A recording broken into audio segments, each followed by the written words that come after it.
All set. Let's do it. So I 6:33. couldn't always. Good evening, everybody. I have 6:33 and a quorum of commissioners, so I will open up tonight's Mashpee Conservation Commission hearings. This is Thursday, January 25th. We're meeting in the Wacoit Meeting Room, Mashpee Town Hall, 16 Great Neck Road North. Our meeting tonight is being broadcast live on local cable channel 8 and also streamed live on the Town of Mashpee website. Before we begin tonight's meeting, if you would like to join me in a pledge of allegiance to the flag, please do.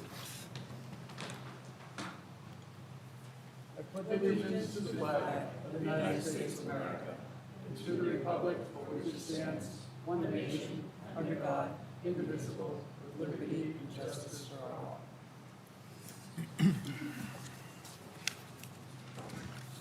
Thank you. I think I'll begin tonight with a moment of silence in memory of the two Navy SEALs that we lost this past week.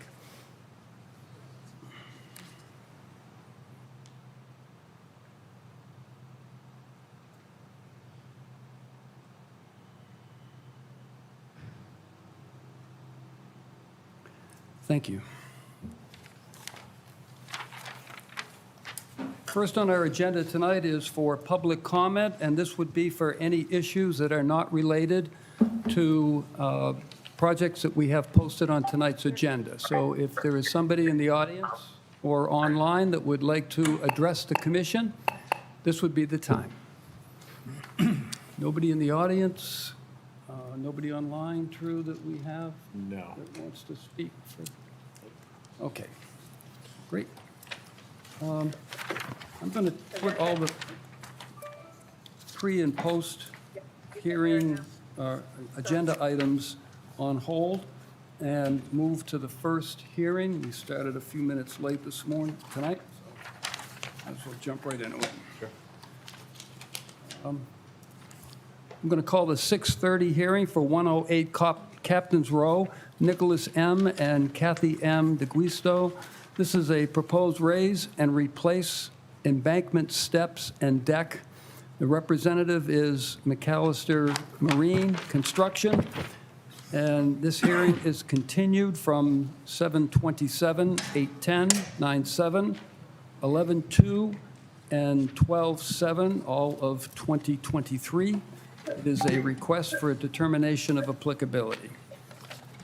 Good evening, gentlemen. If I could have your name for the record, we can begin. Good evening, Mark McAllister. Thank you for seeing us again, and I've hopefully brought a little more horsepower with me tonight. This is, let him introduce himself. Chuck Rowland, Cape and Islands Engineering. I'm a licensed professional civil engineer, and I think this is my first time in front of you guys for a long time. Maybe I've been in front of you once or twice before with another company, but I think I'll be in front of you guys a bunch moving forward. So, like you said before, we're presenting this in front of you from a few different continuances. Essentially, it's a request for a determination of applicability for the proposed replacement of an existing set of timber embankment steps and an 8-foot by 15-foot deck at the bottom of the steps. The proposed work is on the water side of the property located at 108 Captain's Row. And then I think you guys have all seen all the literature, but just to run through a few different things, there is a Chapter 91 license for the existing structure. And then I made showed some details in the section view. If you want to scroll over to the section view, it should be on the top right of the plan. One of the notes is the proposed 3x8 deck stringers to be bolted to the existing pile-supported pier, as well as the new decking will incorporate through-flow decking, and the deck stringers to be bolted to existing pile-supported structures, as well as the 6x6 posts. So with all that we believe that this is a very stable structure. And then if you go back to your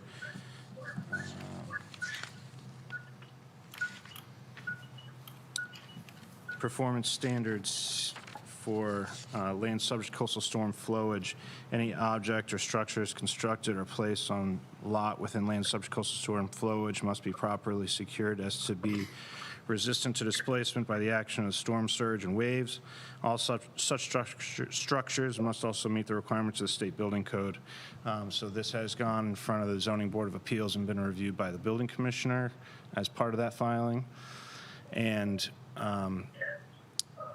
with the added timber as well as bolting to the existing structure and the 6x6 posts and adding through flow, we really feel that this is not really going to float away in the event of a storm. So the structure itself should stay in place. With that, I'm happy to take any questions. Okay, thank you. I'll turn it over to commissioners first for questions or comments that you might have. Steve? Yep, so looks like you guys answered all the questions from before where the, you're attaching the stringers to the existing dock, which is great, and then you're driving the new post down 6 feet instead of putting them into the previous hole, so that will hold really tight. So, yeah, you've answered all the questions that we requested in the earlier hearing, so, yeah, I'm good with this. Alex, anything? Aaron? Drew, can you hear me? Sandy? Yes. Sorry. Is this, Marjorie, yes, we can hear you. yeah, I just want to, I don't know if this is appropriate time, but the sound is very garbled and echo. Is there a mute there's button? reason. I'm happy hearing the testimony. I wonder if the other remote, attendees are as well. We do have quorum. She doesn't have to stay on. What's that? I think she's asking if we have quorum. You can tell her she Oh, can. yes, we do have a quorum. It's all garbled, yeah. It sounds like a lot of feedback or something on the audio. When I was talking earlier, I thought it was me coming back through the speakers. Could have been because of the way they're listening. Yes. If anyone's on the line and you're not hearing, your hearing isn't being heard currently, you need to mute your phone. Yeah, somebody shut off something. Okay, well, she didn't hear a lot of the audio, so I doubt she has any questions. Sandy, did you have a question or comment? No? We're good? Okay, I'm all set as well, so I'll go to the public. Anybody in the audience that would like to comment or question, this would be the time. Nobody? Okay, we're good. Drew, do you have any comments other than what we have here? Nope. Nothing to add. So we're good? Yeah. I just have one short question. I know before when we looked at this, we were going to bring the steps in quite a bit. Now we're back out to the full 8 feet. How does that affect the trimming of the bushes on either side? Are those still going to be trimmed back, cut back, or? So currently, yeah, they're overgrown, so their base, their roots are out at that current width of timber. what the structure is. Yes. And over time, they've allowed them to grow in. Right. It's, the space there now is currently wider than the 4 feet, but, so there's a little bit of trimming. I Right. think the idea in my letter was the consideration for their mobility, and then having done quite a bit of work on embankments, I'm thinking as much about the embankment, it's less disturbance, right? If we Right. stay, if we come in now, there's additional disturbance, even though it's Sure. within the footprint, if that makes sense. So there's no plan to take any of those bushes out? They're all going to stay, just, I would prefer to leave them if we can Yeah. for stabilization, Yeah. or maintain stabilization if we can. perfect. Yeah, absolutely. Thank you. Okay, then, I would accept a motion. Okay, Mr. Chairman, make a motion for 108 Captain's Row for a negative determination. I'll second. So we have a motion made and seconded for a negative determination on this project. I'll open this up to discussion on the motion for commissioners. Anything? We're good? Okay, I'll take a roll call vote. Sandy? Yes. Aaron? Yes. Steve? Yes. Alex? Yes. I looked right at you and said Sandy, I'm sorry. I vote yes as well. Motion carries unanimously. Thank you very much. Thank you very Thanks, much. guys. Appreciate it. Have a good night. You did it. Like I said, I learned a lot in July, August. Oh, when was that? Marjorie, sorry. That was so They were sad. voting Thank you. on the RDA doc. How do you vote? I vote yes. Okay, I didn't think thank she you. heard.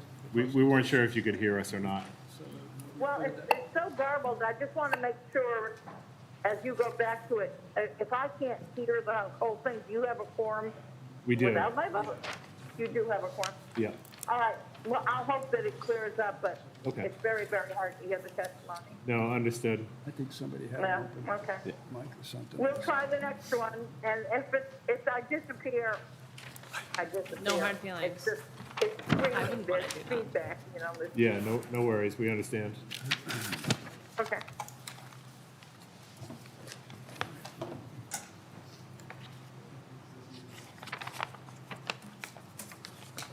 Okay. Now calling the 6:33 hearing for 199 Daniels Island Road. David Elkinson, trustee, Daniels Island Realty Trust. This is a proposed reconfiguration of an existing ramp and float. The representative is Falmouth Engineering. It's a notice of intent, DEP file number 433266. Good evening. Can I have Good your name evening, for the Mr. record? Chairman, members of the commission. For the record, Michael Borselli, Falmouth Engineering, and I represent the applicant.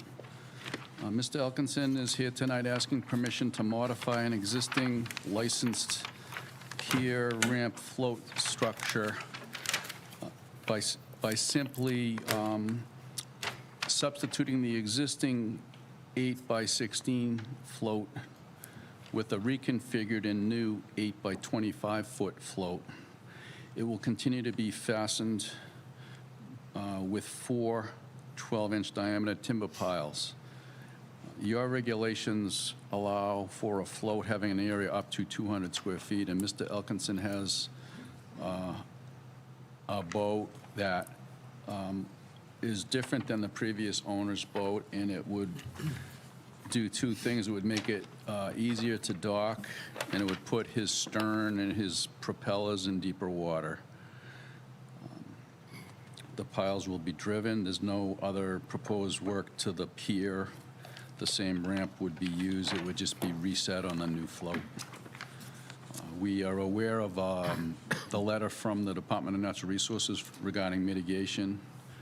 I think it was just under $3,000 for mitigation for the increase in size of the float. Yeah, 2340. Oh, it's 23, yep. And that sums it up. I'm happy to answer any questions. Thank you. Questions from commissioners first.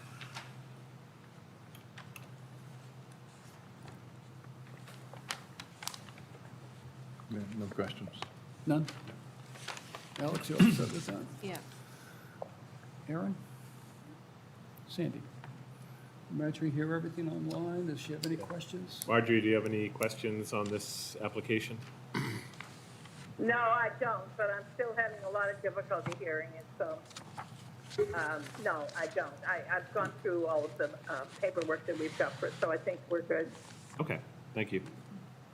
Okay. It's 3 feet on the mean low water line, right?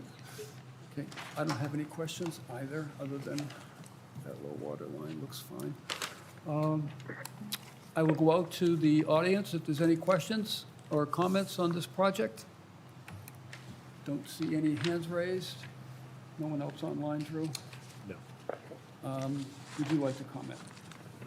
No, nothing above and beyond the comments I provided already. Okay. Support the project. Okay.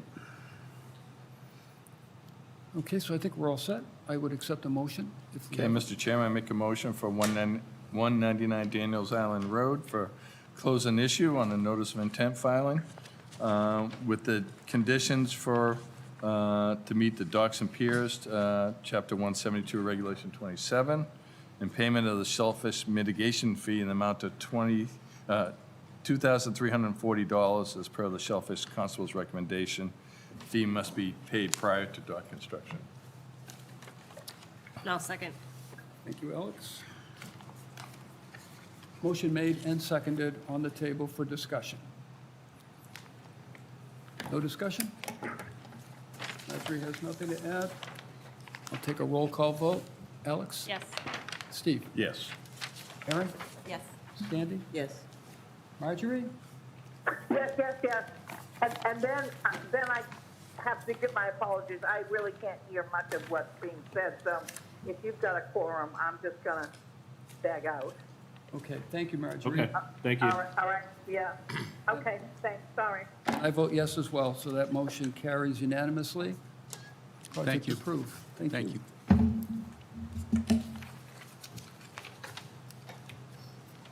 Marjorie's logging off. Yeah, okay. We could break the record tonight. Shouldn't say that ahead. Okay.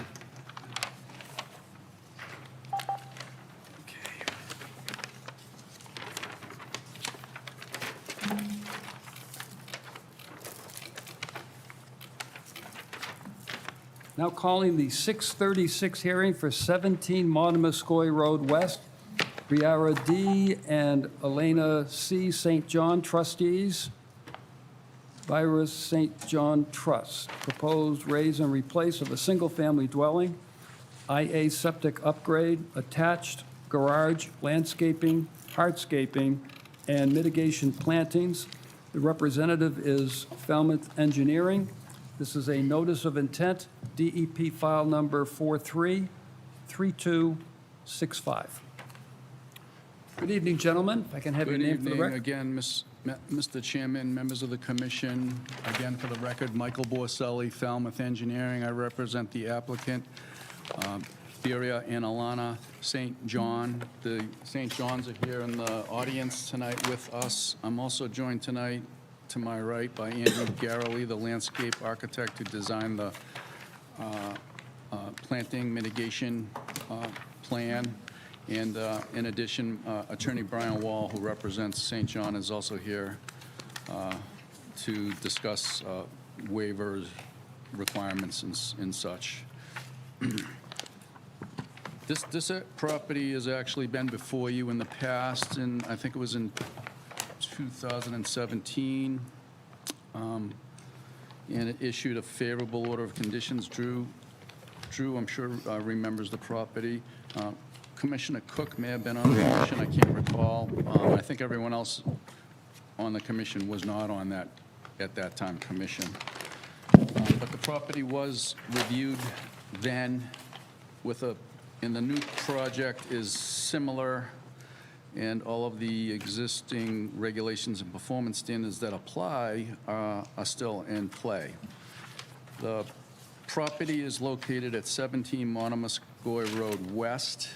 It's the last developed lot on that end of Monomoskoye West.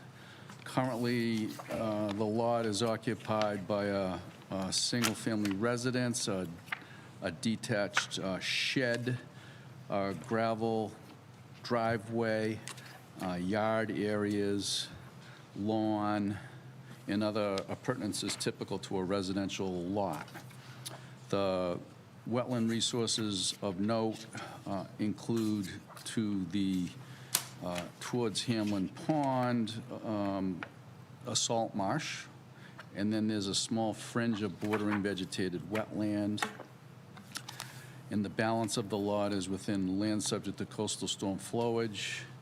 And there's a line on the plan that's blue that shows the boundary between an AE 11 and an AE 13. It runs through the existing house. The house is served by a Title V septic system, an older Title V septic system that's only 65 feet or so from the edge of the wetland. It is an older Title V system, not conforming to current Title V standards, but conforming to the Title V standards that were in place at the time that it was installed.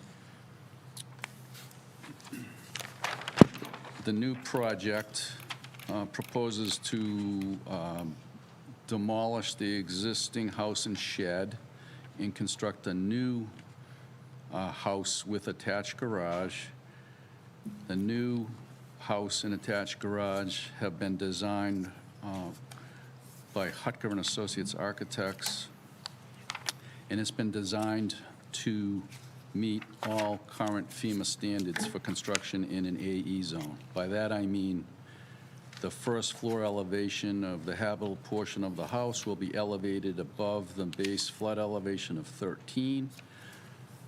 There will be only storage on the ground level. The construction will also include the necessary flood vents to meet the building code for construction in AE flood zones. And contrasting that to the existing house, which is in no way conforming to FEMA standards, there's actually habitable space in the lower level, and the first floor is only at elevation 10, not meeting FEMA standards, and there's no flood vents or any other FEMA compliant aspects to the current house. So the new house will be more resilient to floods and has been designed in accordance with the FEMA standards.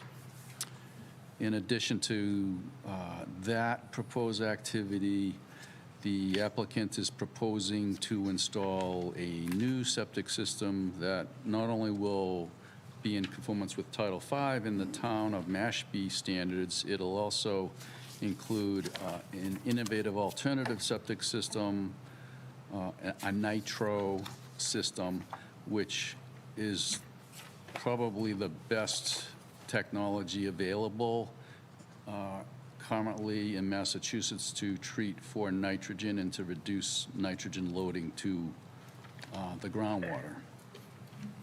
If you have reviewed the regulations at DEP for things to come, there's a language in there that wants septic systems in certain areas that use the best available technology. This is the best available technology.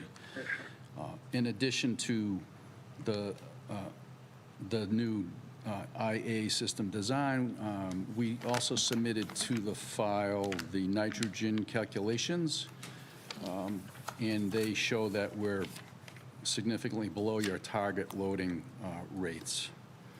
And that was accomplished in two ways. Obviously, the IA system is far superior than the current substandard Title V system, but because of your requirements for mitigation planting for increases in coverage, there's a significant area of native mitigation planting that will buffer the wetland and eliminate lawn. So the two combined are a significant improvement over the nitrogen loading to Hamlin Pond. All of the construction proposed driveways, with the exception of a small corner of a yard area, is being performed without the need to clear any natural vegetation, with the exception of that one area. And within that one area, we're proposing to just cut back slightly on the north side of the garage, an area that is equal to 200 square feet of alteration, just to cut back slightly from the edges of not only the existing structures, but where the proposed structures will be. All the activity was designed by the architect to be placed in places that have already been altered by the existing occupation of the house and the yard areas and the driveway for the current condition. So other than that one area of alteration, which is below the maximum allowed of 500 square feet, we were able to accomplish this without disturbing any other natural resources. So the natural vegetated buffer to the wetlands is going to be increased. We also designed this house to not move closer to the wetland resources than the closest point of the existing structure. I also note that at the time of this application, we were unaware of the fact that you had very recently adopted new buffer distances, and I think it's actually on your agenda for later in the evening, where the 50-foot naturally vegetated buffer strip has been increased to 75. And we will most certainly revise the plan to show that. It won't change the project, but it'll show where that line is, as opposed to the 50 that you very recently had in your regulations. And then in addition to that, there's a jurisdictional line that you have adopted that increases from 100 to 150. So those two revisions will certainly be made to the site plans, and anything else that we may need to consider would follow as revisions. The new leaching field for the new septic system is located as far as possible from the wetlands. The applicant has the benefit of a adjacent parcel on the east side of the drawing. That is where the leaching field will be. So there'll be, the tanks will be near the house, and then the piping will pump to the leaching field to get it as far as physically possible from all wetland resources, with the exception, of course, of land subject to coastal storm flowage. We were cognizant of concerns by a butter, Mr. Ciampi, who was notified, and I believe he's here in the audience, and he was concerned about buffering from his property and I think some privacy issues. So we've done what we can to site the system to provide a significant buffer between where this new septic leaching field will be in his property to respect his concerns about privacy. So if you look on that landscape plan, you'll see all the green symbols are either trees or shrubs designed to buffer him. And then, of course, on the wetland side, you'll see all of the green native plantings that will create the new naturally vegetated buffer strip in a location where there is currently no naturally vegetated buffer strip. We're also providing dry wells for roof runoff. And I think that's a good point for me to segue over to Andrew so he can talk to you about the specifics of his landscape design. Hi, Andrew. This is on, isn't it? Yep. Andrew Garrelay, Yarmouth Port Design Group. As Mike has mentioned, I guess I'll start with just a rough overview of what's on the plan as far as hardscape. We have the attached garage, so the driveway comes in, and we need to, of course, enter the garage and then have a place that we can turn a vehicle around, so that to the, I'm going to call it south, it's kind of southeast. The lower section of that plan is a little turnaround, so that when you come out of the garage, you can turn the vehicle around and get out of the street. It's a very narrow road approaching, well, as you know, if you've been there, which obviously you have. So we need some turnaround space there, and then we need some additional parking, which is where existing additional parking is located. I've reconfigured the edges a little bit so that the approach to the garage works. We are losing some trees in the front where the septic tanks are and driveway. They're labeled with red X's. I've provided a chart for restoration of those trees, which you can see the trees are in green, and we're thickening to the west of the house, or I'm going to call the left side the west, just so we can navigate the plan. You can see we put 5 trees in there. There's 2 additional trees that are near the garage, all within the lot itself, for tree mitigation. The mitigation calculations were done, basically, we did them two ways. We initially did the calculations in the 10-foot, 15-foot, all the 5-foot increments from the nearest wetland other than the flood zone, to make those calculations. And then, of course, we put that against the 2-to-1 minimum mitigation calculation.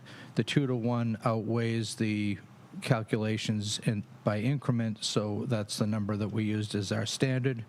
We also added to that,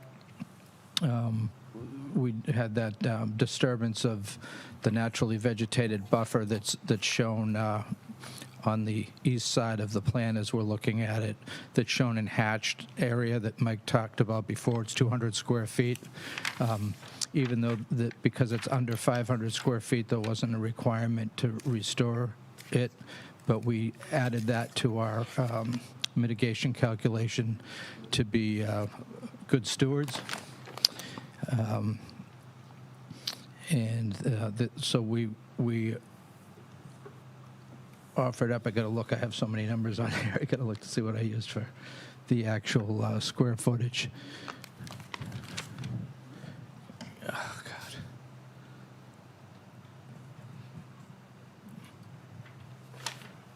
Oh, total provided is 2,054 square feet of mitigation.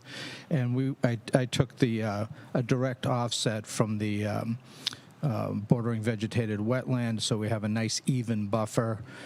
So we're strengthening all parts evenly. And the plants provided are some varied strata in there, some smaller things, but we have a number of, we have 34 groundsel bush, which are a very key plant for the edge of the marsh there. And so we run the whole edge of the bordering vegetated wetland with groundsel bush in a double row. We have winterberry. You can see the whole number of varieties on that, and of course the tree restoration as well. And the existing trees that are in that area now are also going to remain. And the disturbed area from the septic system, which is, if you can scroll up on that. So yeah, the disturbed area there, we're restoring the west side of that, as Mike mentioned before, with eastern red cedars. They're 7 to 8 foot eastern red cedars, so they're not babies. So we can have a nice screen for the abutter. And also in that area, we're providing an extra 5 Quercus rubra. Excuse me, Quercus rubra. Working in progress. I'm sorry? It was an automated voice over the phone. Threw me off. Next to the driveway, I'm also providing some other native plants, including winterberry and northern bayberry, between the driveway and that septic area to thicken things up.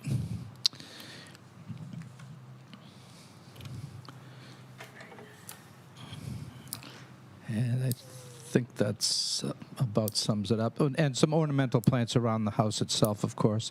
But they're small beds compared to the rest of the project, so we're really dominating things here with the native plantings. So I'll take questions if there are any. So we're all set? Yeah. Thank you. All right. Well, let me go to, oh, I'm sorry. Yes. Sure.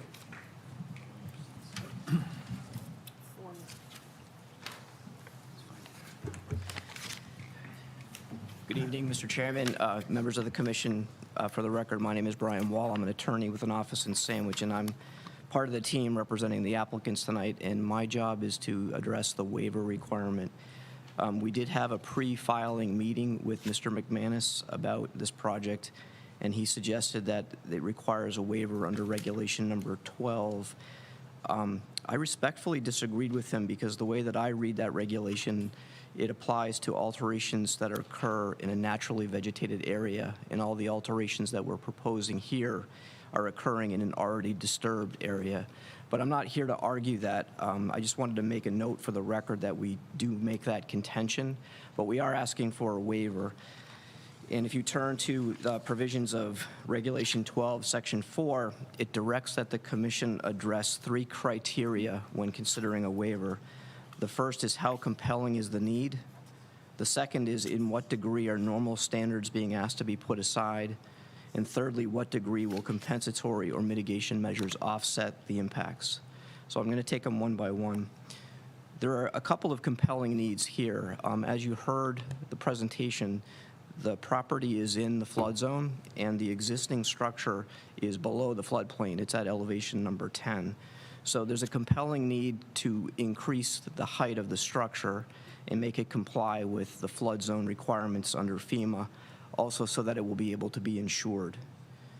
The second reason is that the existing house is relatively small by today's standards. It's 1,249 square feet, and I would respectfully submit to you that there's a compelling need to have a bit of a larger home to meet the family's needs. And thirdly, because it's being made to be a flood-compliant structure, the building code requires that all mechanicals be moved up above the floodplain, where currently they're in the basement. And so those mechanicals will now have to be up where the house has its habitable space. Again, another reason why a little bit more space is needed. The second standard is what degree are normal standards being asked to be put aside? And I would argue that it's very slight. The existing house is entirely within the buffer zone. Much of it is within the 50-foot setback. The area between the house and the wetland is already disturbed with existing lawn.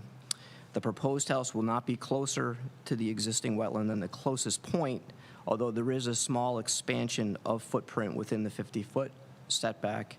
But this area is in an area that's already lawn. It's not disturbed. I'm sorry, it is disturbed. It's not naturally vegetated. And thus the normal standards that are being asked to be set aside are very, very small in this particular instance. And what compensatory mitigation measures are being offset for this impact? Mr. Garrelay addressed all of that. I'll just briefly touch on it. Again, the proposed project includes upgrading the septic system and I think most significantly is moving the leaching facility across the street as far away from the wetlands as possible. That's an improvement over existing conditions.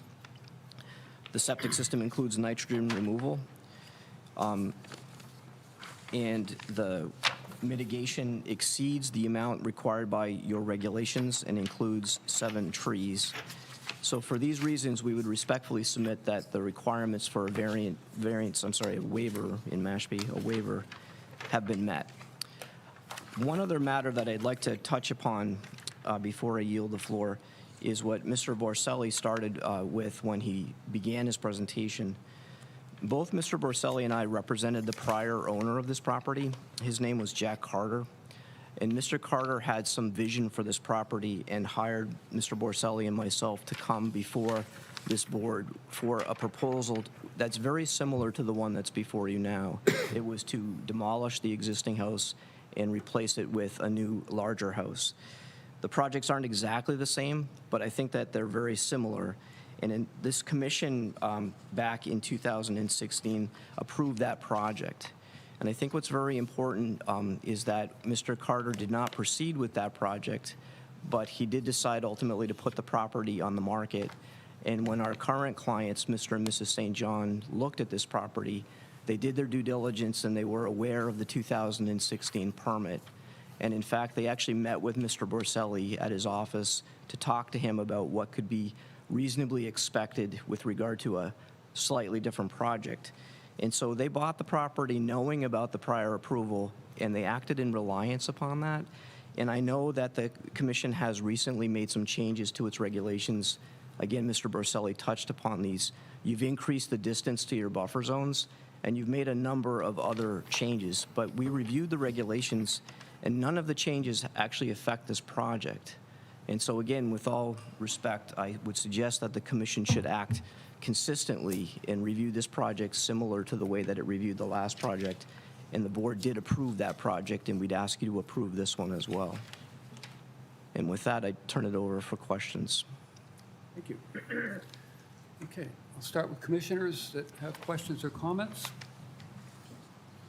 I'll go after. Okay.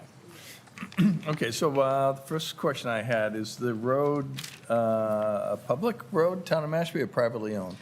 This road right where at this particular site is privately owned, and Okay. the deed that the St. John's have, they have ownership of the road to the middle. So the two parcels, the one that's on the water and the one where the septic system is located, meet in the middle of the road.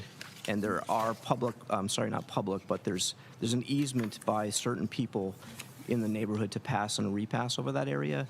But the St. John's own the title. They own what's called the fee in the road, which is they own the dirt. And they have, in my opinion, the right to put the pipes under the road to get to their other parcel across the street. Including that landscaping shown on the landscape plan? Yes. Just in front of that lot? Yes, in my opinion, they have the right to do that. Okay. Second question I have is, I see it's a more than doubling the footprint of the building, but what is the net area increase? You mentioned 1,249 is the existing, but what's the new net area? I would defer to Mr. Borselli for that one.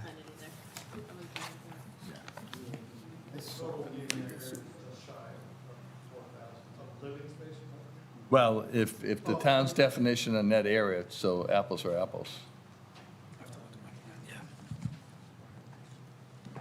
Because the footprint is more than doubling, I see.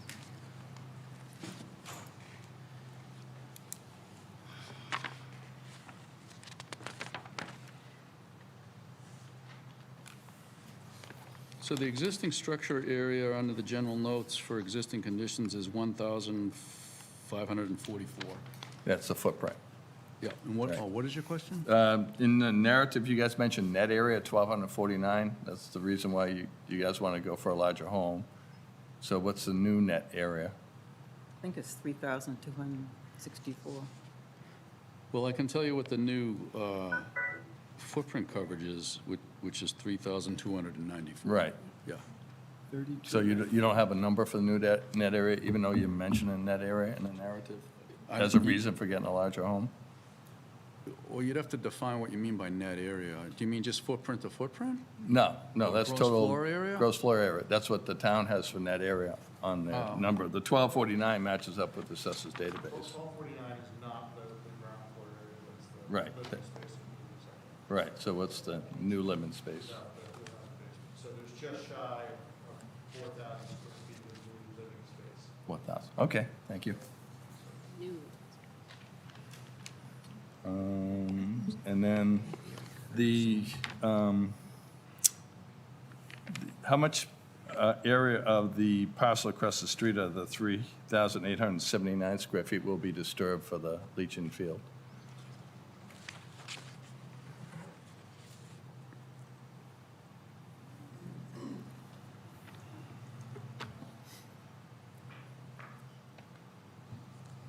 About 1,100 square feet.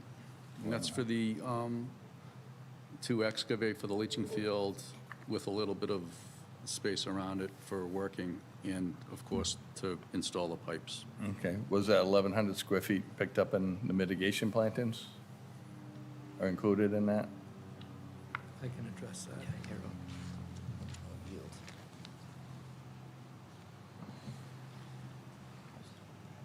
The lot is 3,879 square feet, and on the left side of the landscape plan, you'll see a red star. So the restoration, there's no requirement to, according to Regulation 25, where a landlocked lot within an LC the land subject to coastal storm flowage is less than 5,000 square feet and outside of the 100-foot buffer, it's not required to be mitigated. Right, but under Regulation 25-2, it says all efforts should be made to avoid altering naturally vegetated areas within land subject to coastal storm flowage. And then under A, if it finds that construction is more than 500 square feet, plantings equal to the footprint of proposed construction may be required. Right. So that's all land subject to coastal storm flowage. It's outside the 100-foot buffer, and But some of them might be Regulation 25 is, within the 150 buffer now, because we don't have a 150 buffer line on this plan. right, which we didn't know about Right. at the time that we filed. So I'm just saying, So, right. if you're not picking up under Regulation 25-2, that vegetated area, so it should be added in on the mitigation also. Restoring it on site except over the septic itself, and doesn't this, and I'll defer to Drew on this, I've called out the section, Regulation 25, Section C2D. Right, that's the landlocked lots, right. That is But then I'm back on 2, which talks about construction within, areas within land subject to coastal storm flowage, so there's, Isn't Section 25, Landis? I'm I confused. mean, in Regulation 25, Section D deals with that particular lot, okay. landlocked. I don't know if there's a portion of the 150-foot buffer zone that comes into play because it's not shown on the plan. But for landlocked lots within land subject to coastal storm flow, if you've got less than 5,000 square foot size lot, there's no requirement for leaving naturally vegetated areas on a lot that's less than 5,000 square feet. And Okay. it's The large. landlocked So, okay, so, all right, so this goes back to 150. If I, you know, put my pen on the 50 and the 100, mark it off, and then go from Well, 100. It's definitely within the It's 150. At least 2/3 to 3/4 of the Yes. septic Yeah, systems and in the then that would be 150. Yes. factored into the mitigation calculation chart, which has been revised and will be reviewed later on this evening to reflect the expansion of the buffer zone. So when you put that 150-foot delineation on there, that may change some of the calculations depending on where that lies inside the Okay, slot. but at the time that we filed, were the regulations that were in place at the time that we filed, what is our, this is a question, I'm not trying to be challenging, but the regulations in place at the time that we filed, and that regulation hadn't been implemented at the time we filed for mitigating in 150 feet. Am I mistaken on that? Yes, you are mistaken. The increase to the 150-foot was passed at town meeting of May of '23. The Attorney General approved that vote in September of '23, and the commission adopted using that order, Right. 150, October 20th, 2023. Okay. So from that day forward, even though the regulations, the paperwork hasn't been caught up, which is what we're doing tonight, Yeah, those projects that come in on or after October 20th need to reflect the 75-foot buffer and the 150, which these plans do not. So obviously, the mitigation calculations are off, and to have somebody use their pen to try and figure out where that line is, oh, no, That's unacceptable. we're certainly going to do, Right. we're certainly going to add that. but it's not something that's new. We've been operating on this since October 20th. Right, it's so, but all the mitigation calculations on your website are still telling us the numbers that I used. And it says that it's a proposed thing, so you're going to retroactively put that back to, Well, this is, I mean, the purpose of tonight's amendments, which are multiple, you know, and throughout the regulations, are to bring the regulations in line with the buffer expansion. The buffer has been expanded, therefore it is jurisdictional. There's no question about that. oh, I understand the So this is just jurisdiction. housekeeping measure to make sure that it's reflected in the regs. But the buffer zone has been expanded, it's been approved by the state, and it was implemented on October 20th. Therefore, and I sent this out to all consultants. let them know that this change was coming and is now in effect, and therefore it's reasonable to expect that the delineations would be reflected once the buffer zone was, increase was implemented.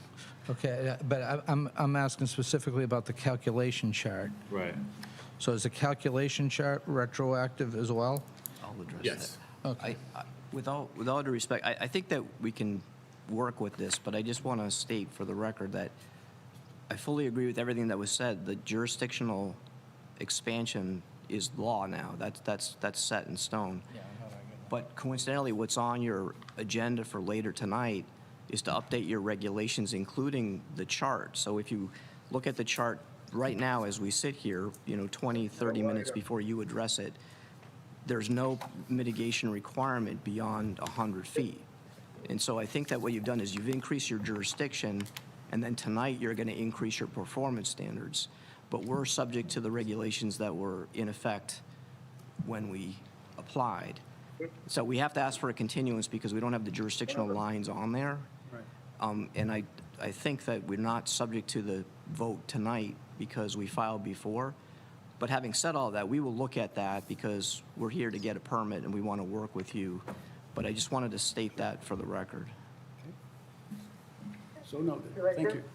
That's exactly what I was trying to say. I just have a clarification Yes, you question. still have the floor. Is there a list of what regulations the waiver is being for, or is it for all regulations? I believe it's for 12, correct? The waiver request, Attorney Hall, is for Regulation 12, mitigation. That is correct. Okay, so, Can anybody hear me? Yes, we're in the middle of a hearing. What do you have a question? I'm on the docket. What hearing are you, what's your project address? 2 Pompanesett Island. Yeah, we haven't opened that hearing yet, sir. We will let you know when it's opened. Okay, Steve. Thank you. so is there so there's not a waiver request from Regulation 25, 4 for vertical walls within 100 feet of a coastal water body? Or is that because they're only asking for a waiver on mitigation? I haven't seen anything in the paperwork. Okay. So can I just make a quick comment to that? The applicant has the opportunity to present to the commission what type of wall is on a plan and whether or not it's actually going to cause adverse impact. So I think you need to pose that question to the applicant because I'm just going to state my honest opinion. Vertical walls are undefined in Regulation 25 unless somebody can actually find me a definition for what constitutes a vertical wall. You can clearly see that, vertical walls, the reason or the, potential adverse impact is causing scour.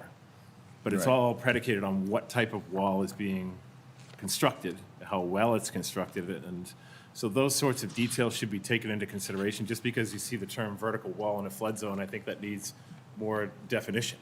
Because you could have a 2-foot high, 10-foot long landscape retaining wall. Is that prohibited in the flood zone as opposed to a seawall, for instance? So I think it just, begs the opportunity to get a little more detail about what walls Okay, I'm just trying to being get presented clarification on the and what sort waiver. of impact they're going to have. Okay. Yeah.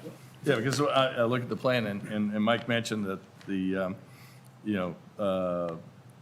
first floor elevations could be above the flood elevation. So if you're looking at the flood elevation 13, design flood is 14, so you're saying that the bottom of the floor framing is going to be at elevation 14, if I read the plan correctly? I don't have the architecturals, but I believe that what you're saying is true, yes. Okay, so with the grade of 4 at the rear of the house, it's going to be a 10-foot high wall there. And then wrapping around, looks like there's going to be a 30-inch wall at a patio there. It's not a patio, it's a lawn area. Yeah, so Fescue. in our, if you could zoom in on the area of the landscape wall where the dry well is, I mean, the definition of wall, I mean, the house is a wall. I mean, so, but the regulation that you're referring to in land subject to coastal storm flowage, there's a provision where it basically says that A zones can, while not velocity zones, can have some of the characteristics of velocity zones. And then there's a quote that says waves 2 to 3 feet in height. And then it says in parentheses, too small to be classified as a V zone, but still capable of causing structural damage. So the first thing I'd like to say is this location is an A zone, yes, but the expectation of 2 to 3 foot waves here is far-fetched at best based on where it's located in the geography. It's facing basically in a westerly direction on a pond that doesn't have enough fetch to generate waves of 2 to 3 feet in height. The water in a hurricane here would be still water flooding. It certainly would rise to the predicted flood elevations in a 100-year storm event, but there's no expectation of there being 2 to 3 foot waves here crashing against the house because of its geographical location. So in the wall in question here, which is where that dry well is, that's only about a 29-inch wall, I believe. We designed it specifically to only be like less than 30 inches, and it's just to facilitate a small grass area to sit on. And it is about 10 cubic yards of material. It's like a half of a I'm not dump as truck much load of concerned with that. It's the new part of the new house beyond the existing house. There's an 18-foot dimension and a 10-foot dimension and another jog, and then it turns back to where there's a parking area right now. So these are all new 10-foot high walls. Well, it starts off at 10 at 4, and then it goes up to, looks like elevation 5.5, maybe 6 on the plan. So anywhere from 10 to 8 foot high new walls. Yeah, so And they're you're within the 50-foot buffer. right. So you're effectively saying no houses in A zones, but if you say that, you're saying you can't have any walls in A zones. No, there's already walls there, the existing house, which is there, but now you add in 10-foot to 8-foot high new walls and in that. So I'm just going by the regulation 4 as saying, okay, yeah, you have a 30-inch wall, okay, that's minor, and that's what Drew said, but now all of a sudden we have a 10-foot wall there. So that's my concern with, regulation 25-4. If I may, Mr. Chairman and Mr. Cook, I'd like to pick up on what Mr. McManus was saying. So if you look at the Regulation 4, you have to read it in its totality. So there's that quote that Mr. Borselli was talking about. It says waves 2 to 3 feet but will occur. And then the next paragraph, because a significant proportion of wave energy during a storm event reflecting off a vertical wall is directed downward, the sediments supporting such a wall are likely to be eroded. So in other words, the wall at issue by this regulation is one that's subject to wave action where sediments supporting it are likely to be eroded, because then the next sentence says, vertical walls are thus prohibited. But then it says, other walls may be permitted upon a clear showing that said walls are properly designed and will not exacerbate erosion. So it's not a blanket categorical prohibition. It's a prohibition of vertical walls that are in sediments that will erode in a storm event. Other walls are not prohibited. And I think the case being made to you is that because of where this house is, it's in an A zone. In the way it's facing, it's not going to get that kind of wave energy. So our argument is this is one of those other walls that is not prohibited. Okay, thank you. Okay, hold on. You're all set with that, Steve? Yeah. Okay, so we're all set. Other questions from commissioners? Yes. Alex? Can this be done without removing native vegetation from that 121 square foot area that's currently naturally vegetated?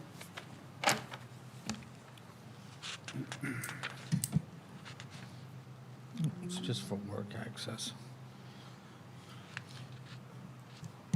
it's for, It would be difficult to do without removing any of that. I suppose we could limit it to what is bare bones required, just to build and then provide a space from the house to the edge of the vegetation by replanting what may have been altered during the construction only. We could probably reduce that down some, but not entirely, because of, by virtue of just not having vegetation grow right up against the house. Right, so you're within the 50-foot buffer, so the way to do that would be to shrink the house or the garage and move it away from the buffer.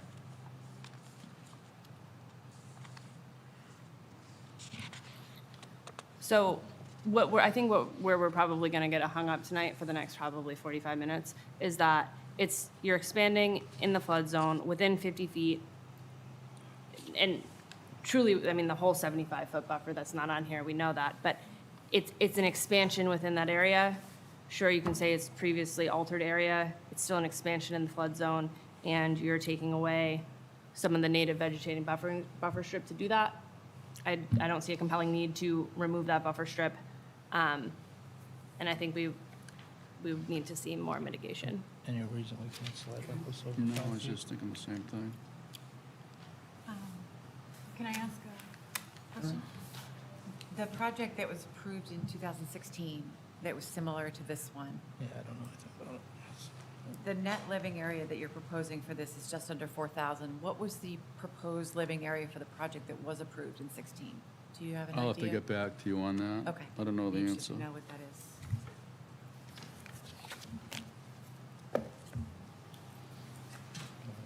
Mention That's the one shift in question the I have. house. So, should I go ahead and do that? Sure. We can consider it. If I could address Alex's question about the vegetation, we could shift the house over 5 feet away from that naturally But then would you vegetated area. be moving closer to the resource area? That corner would be getting closer than currently. You're correct on that, yeah.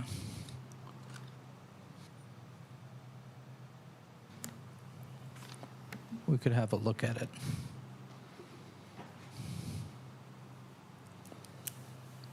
Okay.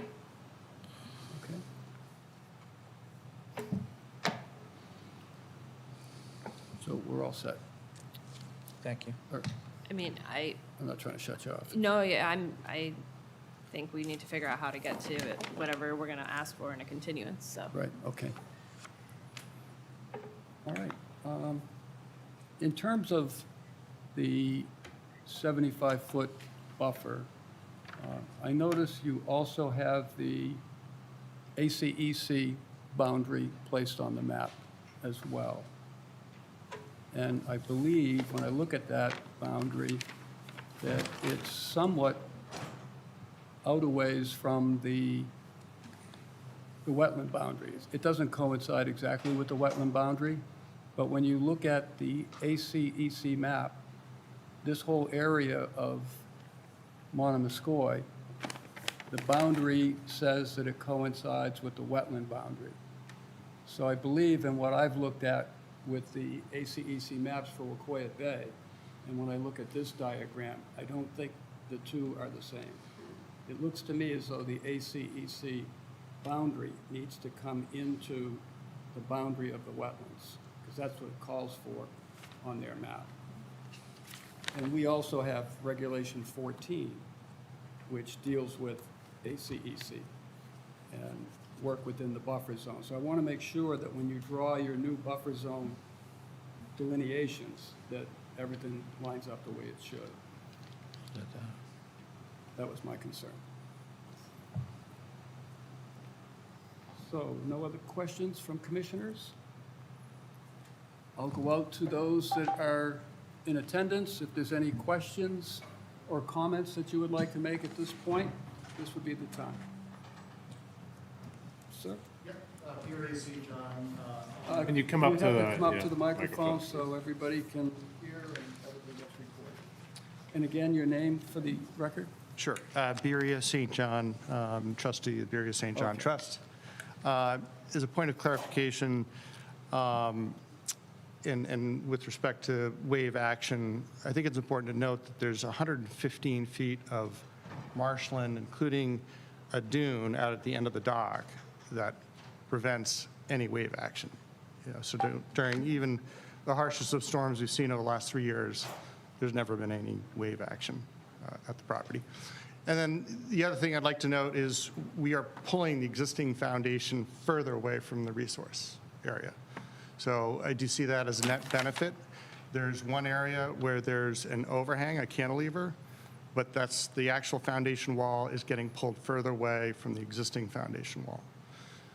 And then additionally, with respect to living area, as we noted before, currently there's the entire lower level basement where all our mechanicals are, additional storage for additional fridges, what have you. So our actual usable square footage currently is more than 1249.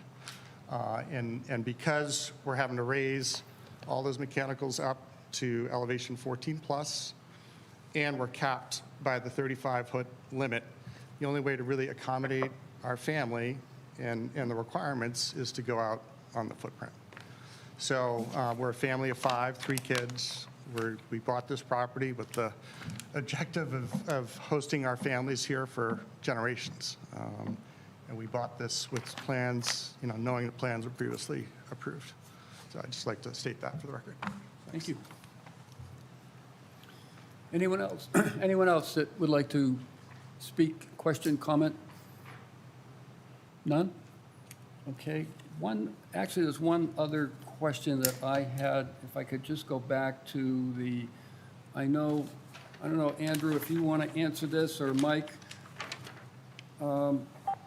Andrew, on your plan, it shows a granite patio, and it says that it's under a sunroom. Yes, Okay. that's what, Well, hold on. And then it appears to me that granite patio extends and it's under a proposed deck, correct? So that granite patio, is that impervious or pervious? What is it? it has, in one area, and it's noted on there, in one area underneath that cantilever that Birria was mentioning, he was mentioning, and that this, I think he was trying to mention to Alex as well, the foundation wall, it shows up better on my plan than on Mike's plan, no offense, Mike. It's a first floor cantilevered section that is over that. You have the landscape plan? Yes, sorry. Yeah, see the heavy dotted line? That's a first floor, so that's up in the air, like 15 feet up in the air. So there's no posts, there's no retaining wall, foundation wall there at all. And because it doesn't get sun, underneath that, those joints are all just going to be gravel filled, so that they're 2 foot by 2 foot pieces of granite Right. with, I think it's either 4. Looks like 4 inches. If I can steal that for a second. I forgot what size joint it is. 6-inch gravel joints. It's written right on there. So that, to make it pervious. And then next to that, the area in front of the area under the deck has enough light underneath there. Yeah, because it's going to be wood planks above. Oh, I know what it was. It was because of rain. So that area will have the fescue grass underneath in the joints there.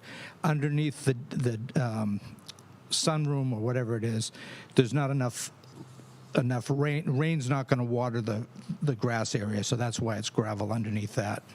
And it will just be the fescue grass making up the joints where it's under the deck, because that will have water going through the deck. I wasn't sure about. Yeah, I understand. All right, thank you.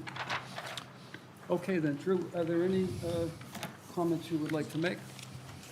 Just a couple, just one of the things, and this is just for the sake of consistency, because I've heard a few times tonight, and I've read in the project narrative, we're not getting into any naturally vegetated areas, but you are. So for the sake of consistency, can we agree that you are proposing to get into naturally vegetated areas? Okay. Because it says in the project narrative, you're not touching any naturally vegetated areas, so that okay, well, should be, yeah. I just want to make Well, sure we're we're on the all record and it's on the clearly on the plan. same page. Yeah, yeah. Yep. So, is any part of, I know you mentioned that you're not getting any closer than the closest point of the existing house to BVW, which is already, the entire house is already very close. So for those areas that are getting closer in other areas, but not closer than the closest point of the existing house, is that all like deck patio, or is that foundation? Is any of that foundation? That's cantilevered. It's all cantilevered? So as far as foundation, you're not moving any closer at all to the resource area. Is that correct? Yeah, and if you look on the plan, if you zoomed in a little bit more, if you could, the footprint of the existing structure is superimposed on there in red. Yeah. And in that 10-foot jut out is the cantilevered section, so, Okay. yes. But So under there's that, no- there is there's no foundation. That's closer than it previously was. So under that, there is foundation? Move in 10 feet. Under that is a foundation, right? That's what you're cantilevering off of? Yes, Okay. which is not closer than the existing foundation. Okay. It looks like the foundation in that space is further back. I don't know. I might be, That's a parking area. What's that steps the set of steps and stuff, so is that not the foundation wall at that 8.7? The existing one? Where the word deck is on the plan, Yeah. that, in that red line that is in the same place, that's part of the existing foundation. Yes, and then further up, and then Drew, if you go to the right, that space right there is not foundation right now, and it will be within the foundation once it's created, right? Yes. So that section is closer to the resource area than previously existing. Yes. that Yes, section. but we said it's not closer than the closest portions of the existing. No, and that's what I, Yeah, yeah, I understood that. I guess, because one of my concerns, and I know we see, in raise and replace, always reference, we're not getting any closer than the closest point. But you are getting closer in some areas aside from that. And my concern is really when you have a house this close to BVW, and you're proposing to get closer, but not closer than the closest point, it raises concerns. And I'm just wondering if there's any way to not encroach closer than the closest point, but not encroach closer in general, regardless of what the closest point is.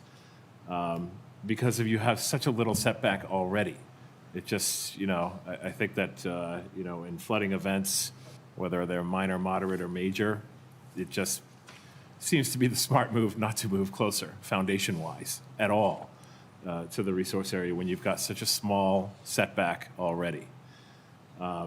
Just my opinion, that's all. I'm not basing it on regulatory standards, I'm just basing it on, concern for flooding in the future. And given that this house is so very close to BVW. If I could just follow up on that, Yeah. just to make the point, I think you know this, but just to follow up on it, don't lose sight of the fact that the existing house in no way is FEMA compliant, and that the new house, while there may be some areas closer, is elevated and more Yeah. resilient and meets FEMA standards. Yep. No, I understand You seem that. to lose sight of that. Yep. No, I haven't. Let's see if there was anything else. I think that's pretty much.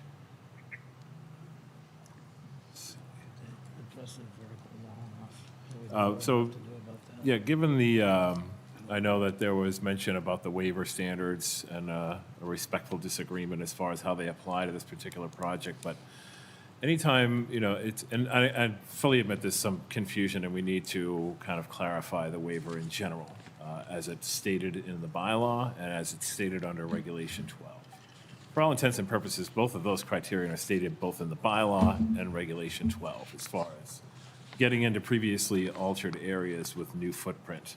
That's an automatic trigger for a waiver, whether it's under Reg 12 or in the bylaw. So in my mind, there's no gray area there. This triggers a waiver without question, based on what's being presented. And so, when it comes to that, I've heard the reasoning for demonstration of compelling need, and I understand it. I know you're not asking for, a supersized house, but larger to accommodate a family, and that's understandable. And my other question, driveway. And I know this isn't particularly the Concom's purview, but you show the driveway going right out into the road layout, and it's a private road, and you've got a butter on the other side. From my understanding of private roads, is it not true that a butter is owned to the center line of the road? So how does that work with the driveway? I'm not asking in terms of any impacts to wetlands, it's just a curiosity that you've got driveway footprint going right out into the road, and how does that work? Well, I was going to say I'll say my understanding, then you can clear it up. My understanding is that they all have rights to use that space. But how do those rights get determined? It's in the deed that whoever is abutting that, I'll let you Yeah. do that because it's. Right, but it looks like they can't cross in some areas. So just in a nutshell, without getting too deep into it, Yeah, you can write a book on this stuff. Essentially, as I was saying in response to Mr. Cook's question, the St. John's deed gives them title, which is, we lawyers call it fee simple.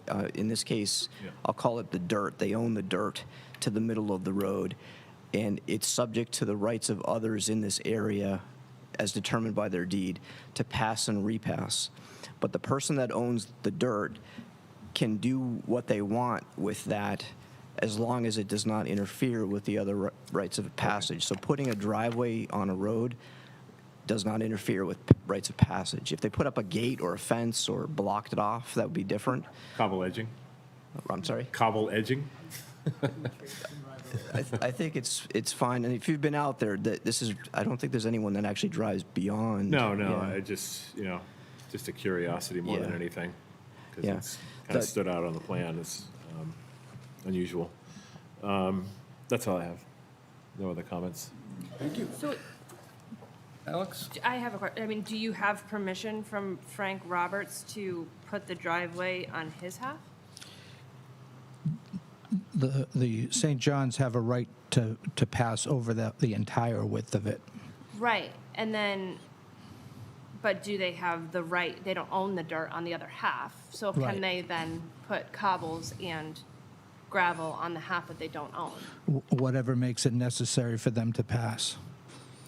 And then there's mitigation plantings within that layout that would be within Mr. Roberts' space No. to pass and repass? Yeah, if it blocked him from passing. He can use the driveway to pass. Berea's driveway to pass. There's existing trees there. So do we have the right to cut down the existing trees so that we can pass without having to deal with conservation? I don't think that would work that way. So the trees are already blocking Maybe it. because they own on both sides. Right, that's why I'm putting the That's why it vegetation works in there, for yeah. Yeah, But for the other part, but I don't have it in the other part. right, but they're altering somebody else's land. So that they can pass over it. They have the right to pass over it. So Right, but they can, could pass on the other half, like you just they said, can, that the but part they that can, they're filling. they have a right to turn around in it. It's They not have a answering the right to the use. I don't think you're answering the question, though. What's It's the saying question? They have a right to pass, but they don't have the right to alter somebody else's property, I, right? That's what you're asking? Yeah. right? Yeah, right. yeah. And if they're saying that, well, they only can, own somebody the else feet can here, pass on and I'm that making little the half that's in the driveway, then we have somebody a else could pass in the half that's, they're planting in too. Yeah, I tried to keep my comments simple. So the person who owns the dirt has the right to use that land in any way they want, as long as it does not interfere with the rights of passage. The persons that have the right of passage have the right to maintain, repair, and even improve the easement, as long as it's not inconsistent with the owners of the dirt. And so by putting a driveway within the layout of the road, even where the St. John's don't own the dirt, is permissible because it's consistent with the rights of passage. They have to let people pass over that. So then how are mitigation plantings permissible? Because somebody else that has rights on that easement could go and clear it and be like, oh, but this is within my rights to use the easement. Can you tell me where you're pointing out? Sure. And it's on their property because they own both sides of it right there. Right. Just there. But if you're saying that they can alter what somebody else owns for the purpose of passing, then somebody else that owns rights within that easement could alter the area proposed as mitigation.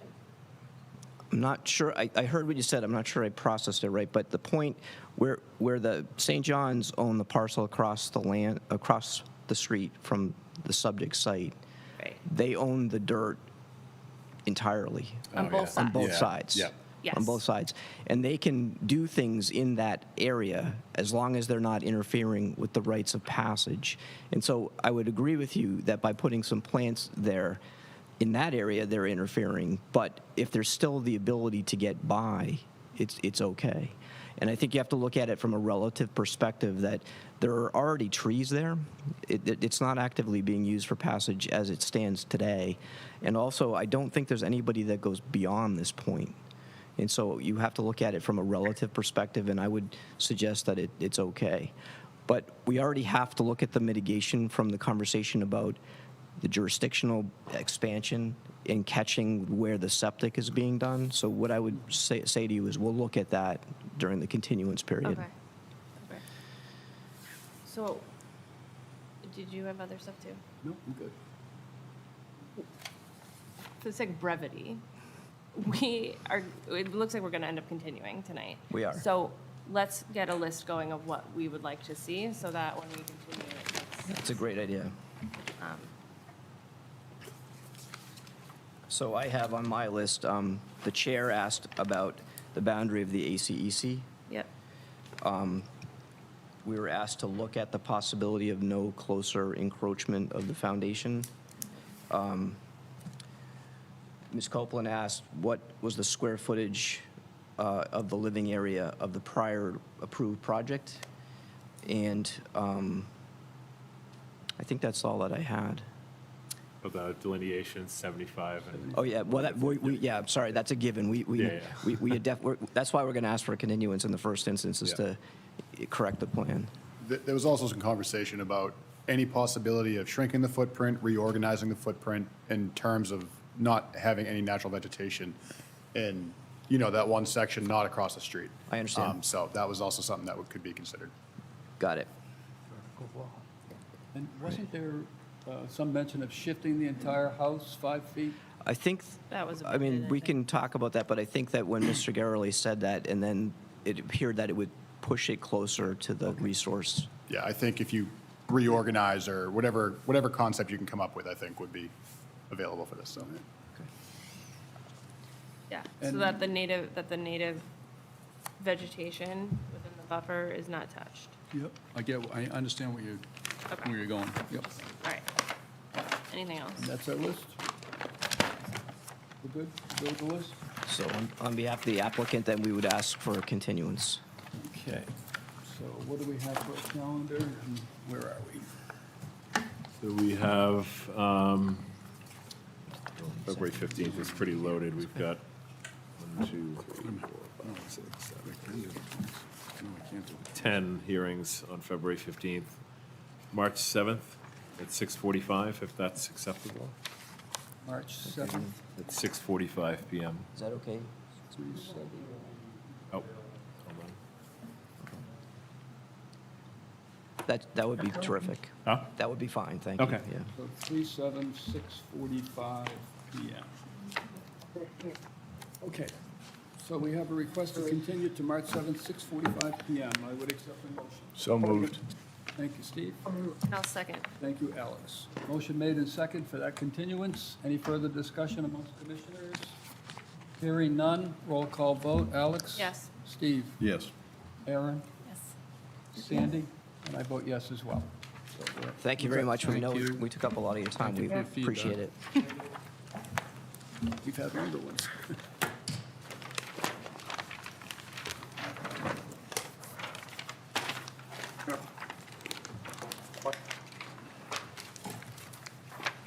Mr. Miller, you're still on the line, correct? Yeah, we're Oh, we gonna never went about to to open up your hearing, so we'll let you know. Yes, we can. Once We did? No further Be shortly. questions? Okay. Yep, just the Okay. owner. How long will it be, do you know? I'm sorry? hear? I can hear you. Yep. Okay.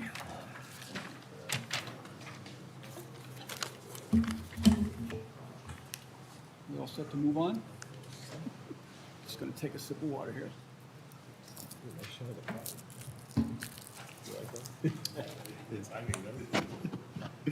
Okay, I'm going to call the 6:39 hearing for 2 Papaneset Island Road. Brian Miller, this is a proposed cobble apron at the driveway near the bridge. The representative is Self, owner of record, Allshire Realty Trust. This is an RDA that has been continued from December 7th of '23. We have Yeah, Mr. Miller's on the conference Miller line. on the Yeah. conference line. I'm on the line, I lost the, but I'm here. So, Mr. Miller, do you want to just give a brief description of what it is you're proposing? Yes. On some background, there was water coming down the bridge, summer, and they had a pump in Essex Island, and myself and Mike, forget from people, got together to see if we could get a solution. But I guess it's not a good situation with water there. Yeah. So when Drew came out, he said, we have a cobble apron, and he asked me if it was, when it was built, if got a, I forget the word, approval, or, so I said, no, I didn't know I was supposed to. So he had me filled out an app, and that's part of what was supposed to. So he asked me to get a proposal to fix for a solution to the water backup. And Alex, my gardener from Apex Landscaping, came up with a proposal which Drew has, and I have a copy, and running it to my property right off the bridge, so that the backup of water. So that's what we're asking for, an approval to have this constructed to solve the water drainage problem. Okay, thank you very much. You're welcome. Questions from commissioners? No? Aaron, good? Sandy, good? Okay, there are no questions or comments from the commissioners. I'll go to the public. Any questions or comments on this hearing? See none out there. Drew, anything you want to add? Yeah, just, we apologize for the last minute admission of this plan. It was supposed to be included in the original when we sent out all the plans, but it's pretty straightforward. So you've got a situation where the homeowner wasn't aware that the cobble apron triggered jurisdiction. It was installed. We were notified by the Peninsula Council that there was some pooling and ponding issues, as you can see in that photo. Only it gets worse than that during heavier rains. And because the cobble apron was raised up above the elevation of the road by a couple of inches, it was causing pooling. And we understand why he put in the cobble apron, because the runoff coming off the bridge was shooting right onto his property. So he put the cobble apron in to stop runoff from entering into the driveway. But as a result, it caused ponding, and we believe that this fix, which you can see on your plans, I was going to have you bring that back up. going to allow that drainage to go back onto the property and into the landscaping, so it'll cure the issue with ponding in the road. Pretty straightforward. So the water is coming in with that first blue? Yeah. water, and then following the And then yellow? following, and there will be a leach basin back there to capture the additional runoff and drain any ponding in the road. Because I guess when it rains bad, it's a major issue, especially cars coming off the bridge towards the island, so. Okay. No further comments or questions? I'd accept the motion. Mr. Chairman, make a motion for a negative determination for 2 Papaneset Island Road, and as project presented as is. I'll Thank second. you, Steve. Thank you, Alex. Motion made and seconded. Any further discussion on the motion by commissioners? Hearing none, roll call vote. Alex? Yes. Steve? Yes. Aaron? Yes. Sandy? Yes. And I vote yes as well, so that motion carries unanimously. So, Mr. Miller, you're all set. Just in this case, so you know, a negative determination is a good thing. It's a project approved, and we'll be in touch about when your permit is ready to be picked up and the work can proceed, okay? That sounds good. Thank you very much. All right, thank you. Well, good luck. Okay, now calling the 6:42 hearing for 70 Alma Road, Patrick and Julie McNamara, proposed raise and replace single-family dwelling with a new IA septic upgrade, landscaping, hardscaping, Representative Cape and Islands Engineering. This hearing is continued from December 7th, 2023. It's a notice of intent, DEP file number 433259. We have a request for a continuance. Yes. Was there a reason given for that? Yeah, so they were putting together their waiver request, or whether to submit a waiver request for the setback. Yep. And the applicant decided they wanted to get a lawyer involved, so now the lawyer is reviewing the case and wants to full time to review it, to be prepared. Did they say how much time they needed? Oh, this would be for. The next hearing. The next hearing, the 15th at 6:57 PM. 15. Yeah, And what was the time again, Drew? 6:57 PM, 6, 5, 7, February 15th. 2, 5. Okay. So there you have it. We have the request. Is there a motion? So moved. Thank you, Steve. I'll second. Thank you, Alex. Motion made and seconded. Further discussion? None? Roll call vote. Alex? Yes. Steve? Yes. Aaron? Yes. Sandy? Yes. I vote yes as well.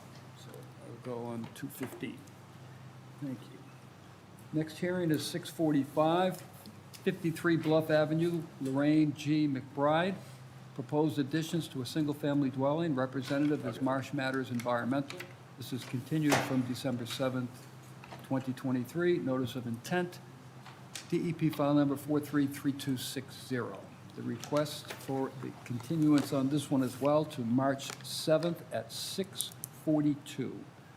Was there a reason given? Yeah, so they, as it was mentioned in the hearing, they are over their limit, so it has to be a raise and replace with their current application.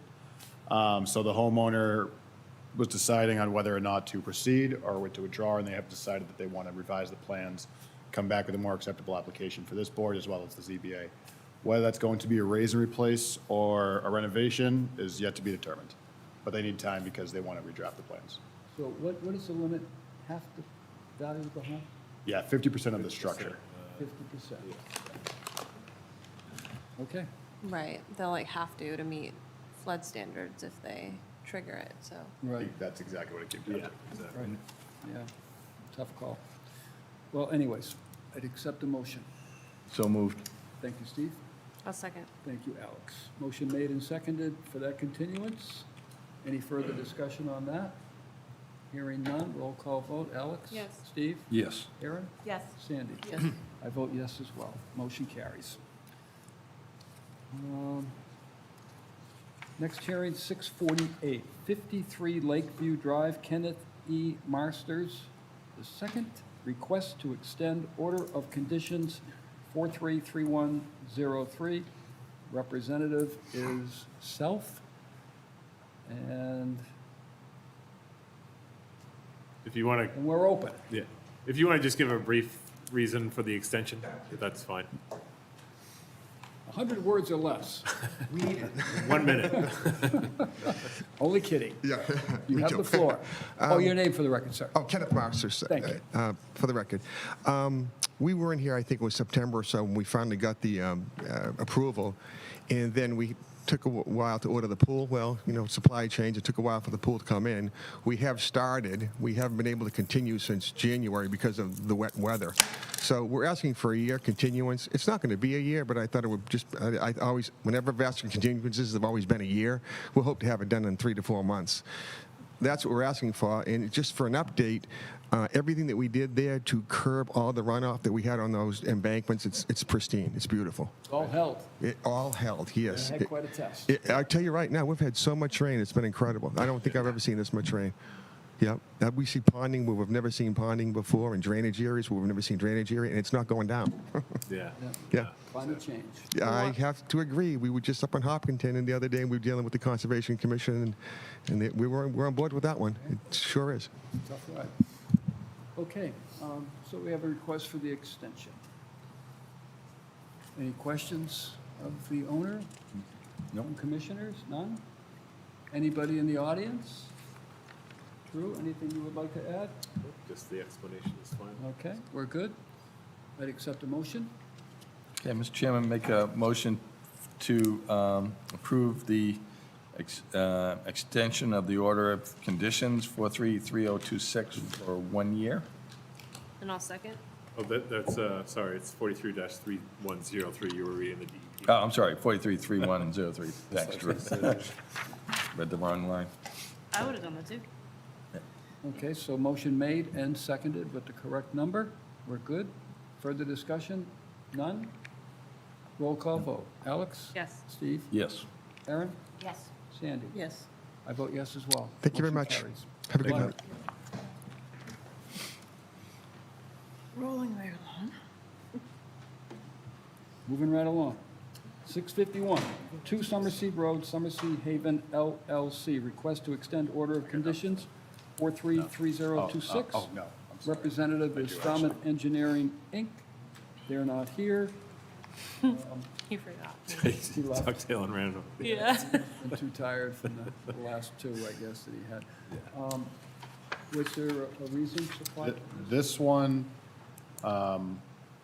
this one, their file is expiring because they ran out of their COVID tolling. They had the full COVID tolling, but they ran out. They had no contractor availability, and they had family issues during COVID. So now they have a contractor scheduled for this coming spring, and all they have left to do is mitigation plantings. The dock's done, everything's done. It's just mitigation. Okay, so it's a 1-year And it request. expires February 7th, something like that. So that was the whole rationale. She caught it very late, and Right. that was that. And did, That's fine. from memory, I can't go back. Do we have a contract for verifying the growth of the mitigation? Oh, yeah. We do. Yes, we do. Perfect. Okay. So there you have it. Any questions by commissioners? No. No? Okay. Any questions from the public? None? Okay, then I would accept the motion. Okay, Mr. Chair, make a motion to extend the order of conditions 43-3026 for 2 Summersea Road for, is it a period of 1 year? Yeah. And I'll second. Thank you, Alex. Motion made and seconded to extend for 1 year. Further discussion? None? Roll call vote. Alex? Yes. Steve? Yes. Aaron? Yes. Sandy? Yes. I vote yes as well. So, moves on.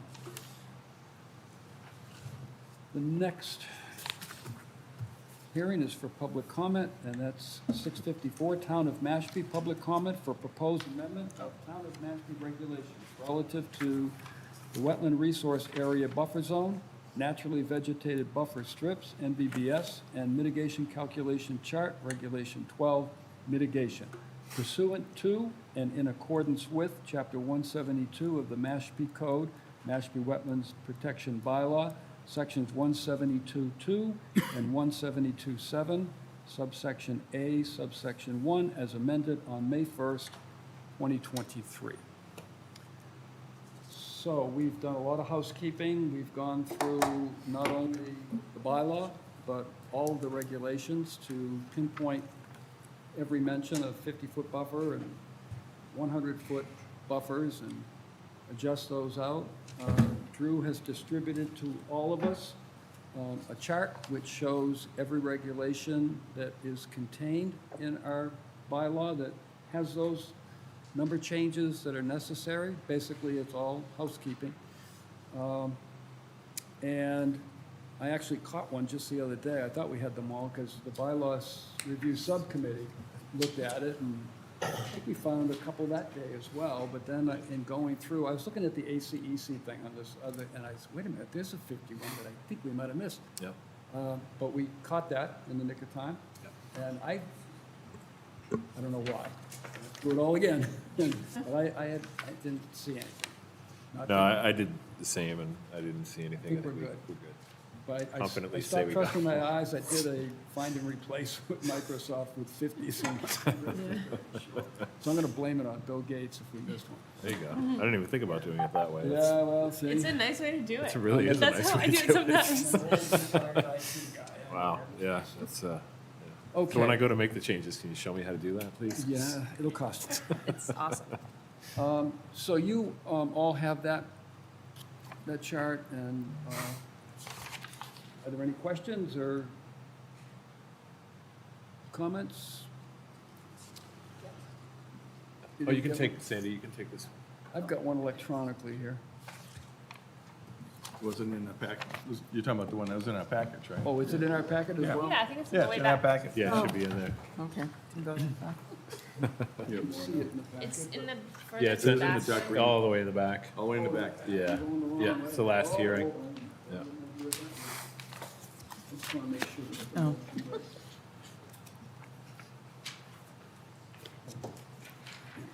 Okay. So one thing I know was brought up in the hearing tonight about the mitigation chart.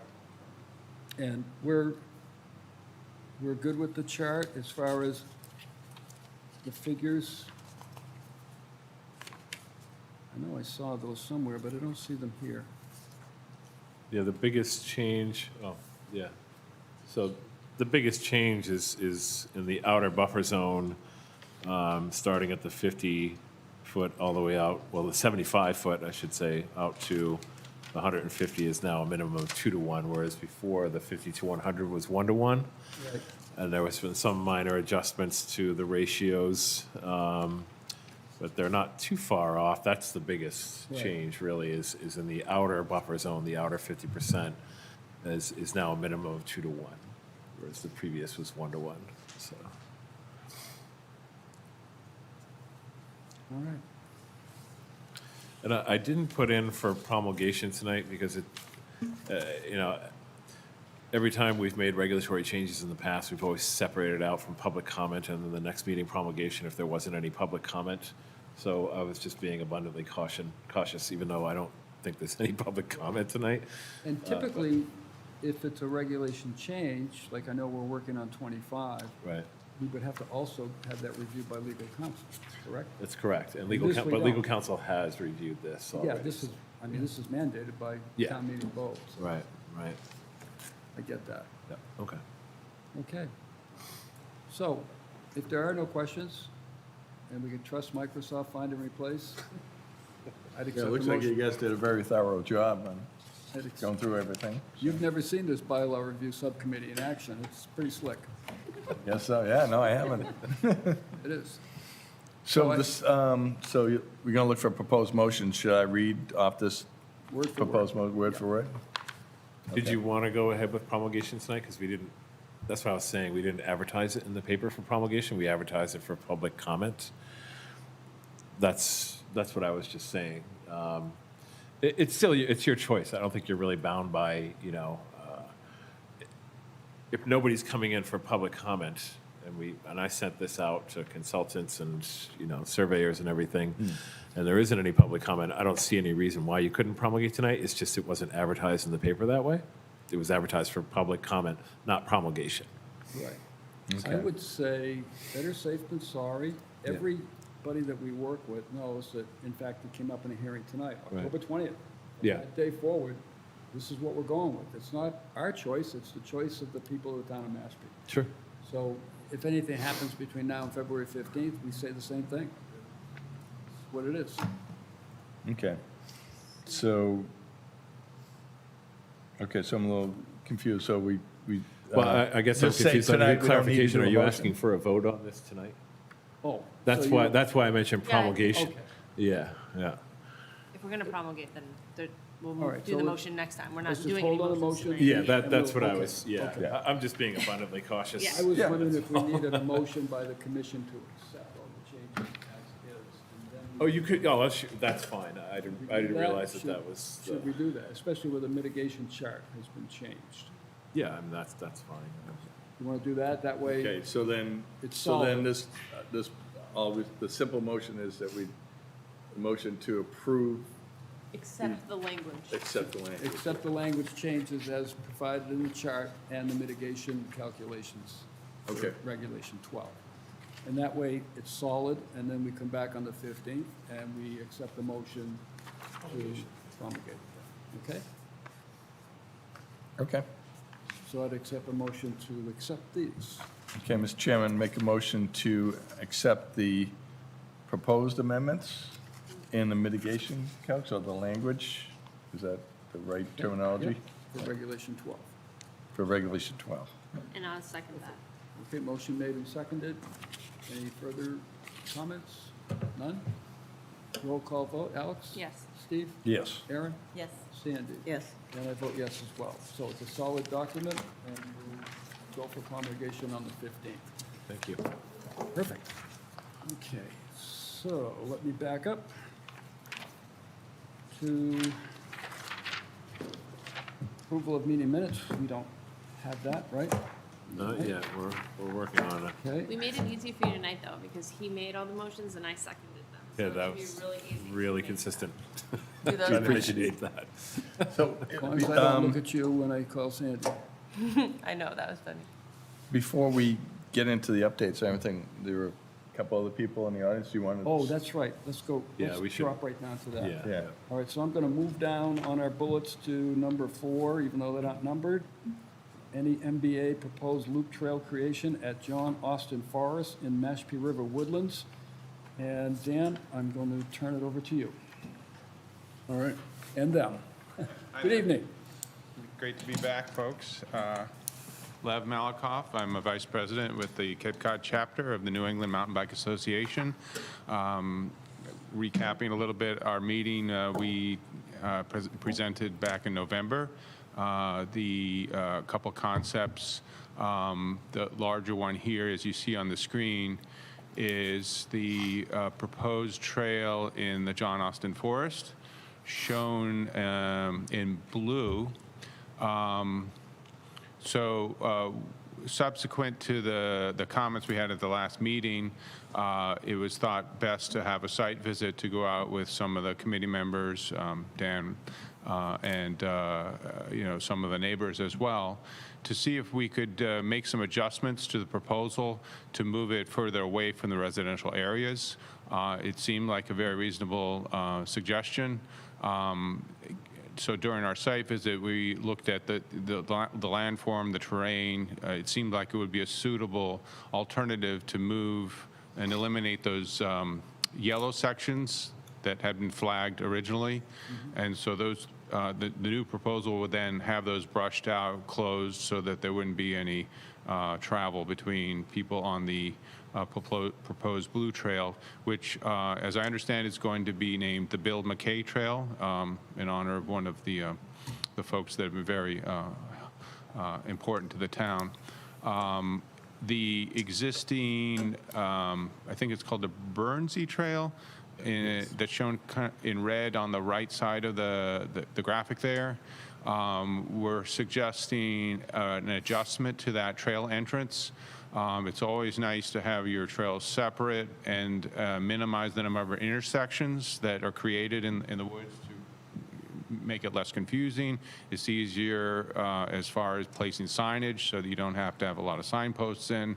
So the suggestion is then to create basically an intersection at River Road, which is unpaved in this segment, where the red line is crossing up there.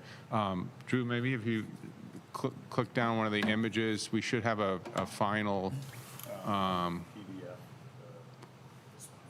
yeah, might be one below there. Oh, here? Oh, okay.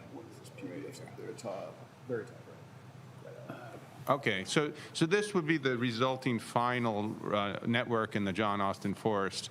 The purple are the existing trails. The Burnsy Trail will be slightly adjusted up in the northeast corner, and then the Bill McKay Trail would be shown in red. And still we'll end up with about a mile of length in total once it gets all finalized. So we did have a site visit. I don't know if anybody else has anything to share with about the comments that we heard out there. We did have one of the association or neighbor folks out with us, and we, basically we're looking at moving the trail further away, and he seemed to be satisfied with that. But I'm happy to take any questions about the procedures, the process, or where we go from here. Okay. Any questions from commissioners? I think that addresses the abutters issues from before, and I went out there and saw it where the trail was. It was looping in close to the houses, so I think this is a much better solution.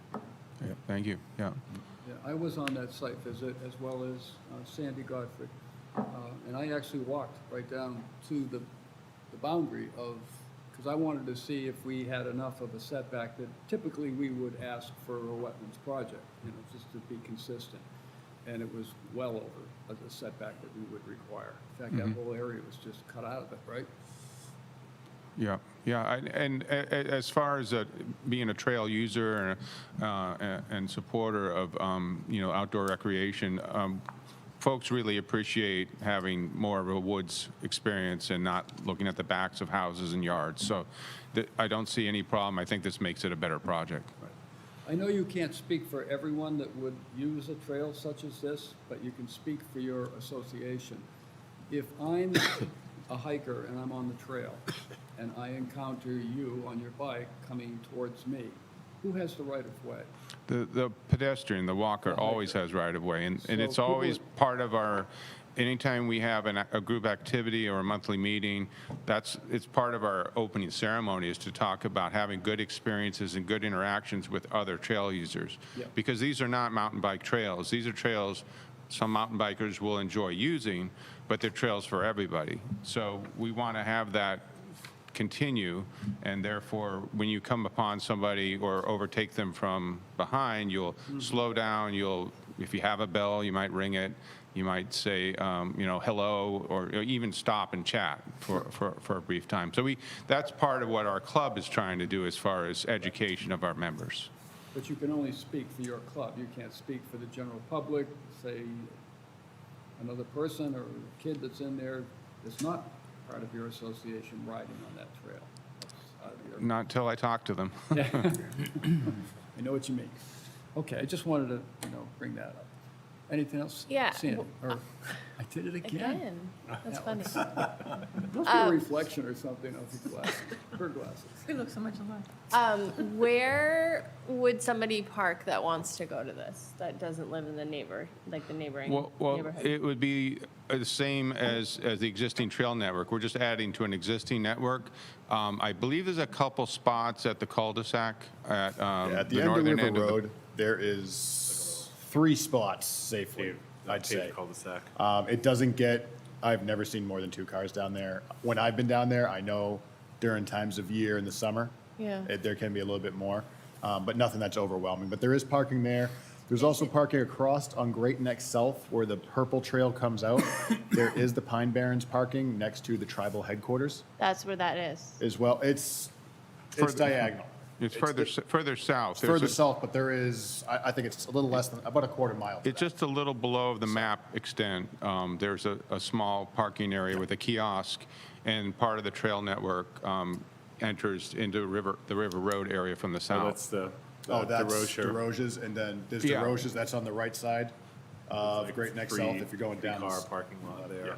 Yeah. I would say, for walkers, those are very suitable locations. A lot of bikers, since they can go further during their ride, will park over at Quiniquisette Right. and come in from that side, or even all the way down Mashpee Neck. There's any number of, it's not a problem just to have a bigger ride. Yeah, and if you wanted, there's also the parking on Quiniquisette Ave for people, then you can cut through the trustees' property and connect right to it as well. It's a nice walk, especially this time of year because you can see the river, so. Right. Yeah, I'm familiar with that one. Okay. Just keep an eye out for the duck hunters. Already They're have out there been. today. Already on it. Well, get calls. Saturday's our last day, so. So I was gonna say, it's they're coming almost to the done. end of the season, so. Okay, no other questions? Nope, public comment. Just a point, The reason, I don't know if anyone's familiar with Bill McKay. He passed away a couple of years ago. He's one of our longest-serving land stewards, and he kept tabs on everything to do with the Mashpee River Woodlands, both sides. He was involved in the creation of the original trails and has been a long-serving steward, so I felt it appropriate to name a trail after him for all his years of volunteerism. So. Nice. Okay. And let me ask if there's anything from the public that, there's a couple of people down here that have been waiting, so we'll let them speak as well, and. Request permission to make a statement. You want to go right to the I have a copy of the statement here. To the board members. I talked to that. Thank you. Thank you.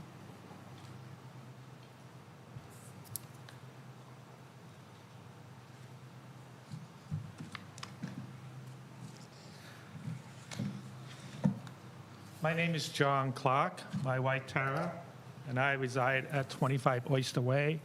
It's one of those properties you see up on the map there. My statement is as follows.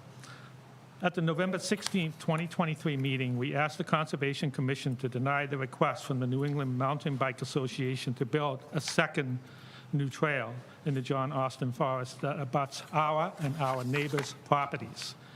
We made it clear that we did not oppose the creation of the short loop trail at the other end of the Mashpee Woodlands. After some discussion, the Conservation Commission proposed and accepted a site visit. I stood up and asked that we be invited to that site visit and be informed when it would occur. Mr. Kent asked me what my mailing address was, and I told him it was our street address, 25 Oyster Way. He said that we would be informed by mail when the site visit was scheduled. No further information was requested of us at that time. In late December, I called the Conservation Department and left a voice message requesting a call back as I was seeking information on the site visit. My call was not returned. As it turns out, the site visit was conducted by the Conservation Commission and other town employees, as well as members from the Sandalwood Association Board of Directors, and we were not informed or contacted about the site visit. During a phone call on January 8th, when I was finally able to speak to Mr. Kent, I inquired about the upcoming Conservation Commission meeting later that week and when the site visit was scheduled. I was told by Mr. Kent that the scheduled meeting at the town hall regarding the NEMBA proposal had been postponed. However, Mr. Kent was not forthcoming that the site visit had already occurred. I only found out subsequently from an email conversation with Richard Luskin that the site visit had already taken place. Richard Luskin is the Sandalwood Association president. During that call with Mr. Kent on January 8th, I provided an email address and asked for a copy of the proposal and any updates or modifications. Mr. Kent said he would send me a copy that day. I have not received any such email from Mr. Kent since my phone call to him on January 8th. This past weekend, I went on the Town of Mashpee website and submitted a form directly to Mr. Kent and provided all of my contact information, including my email, telephone number, and mailing address. And again, I requested that we be sent a copy of the proposal to expand the trails. This information was finally sent to me this past Monday, January 22nd. With the continuous lack of communication from the Conservation Department, we believe we were intentionally deprived of an opportunity to make our case regarding the NEMBA proposal to the Conservation Commission at that site visit. My contact information is freely available with a simple search on Google and is also in town records. My statement continues. Regarding the proposal to add the new mountain bike trails in the Mashpee Woodlands, attached to the statement is a screenshot showing an image of a large monthly gathering of mountain bike riders from the Cape Cod chapter of NEMBA. The caption below, Cape Cod has over 1,000 miles of trails and has become a mecca for mountain biking. With that many trails, it begs the question, why do they need more trails? With that in mind, we respectfully ask that no new trails be cut in the John Austin Forest. According to the official trail maps that show many trails throughout the Mashpee woodlands, there is a significant portion of the John Austin Forest that does not have trails, as you can see on that map. 3/4 of the John Austin Forest does not have trails. Let us leave that small portion of the Mashpee woodlands untouched and preserved, which is part and parcel of what this Conservation Commission stands for. As a compromise, we would suggest that the New England Mountain Bike Association focus their efforts on improving the existing Burnsy Trail and forego adding yet another trail in the John Austin Forest. This existing trail already provides access to the public lands as required by the state. And will also keep the trails away from the traffic noise on Great Neck Road that was noted in the trail goals of their proposal. Their new proposed trail is actually closer to Great Neck Road, negating that goal. Again, please note that we are not opposed to adding the proposed additional trail loop in the upper portion of the Mashpee River woodlands, as creating this loop makes sense in making a dead-end trail usable. We hope that the Conservation Commission will agree to our compromise and stand firm against simply adding more bike trails just because the land is there for the taking. Thank you. Thank you. Did you want to speak as well, or? I had a question, yes. Okay. I'm Tara Galvin, John's wife. My question is, why is the Burnsy Trail not satisfactory? Why it's used by hikers, birders, photographers. It's used. I don't understand what's wrong with it, that there has to be a new trail. I just don't get it. Amen. Yeah. When it comes to this parcel of land, there is quite a bit of land that's not used, as you stated.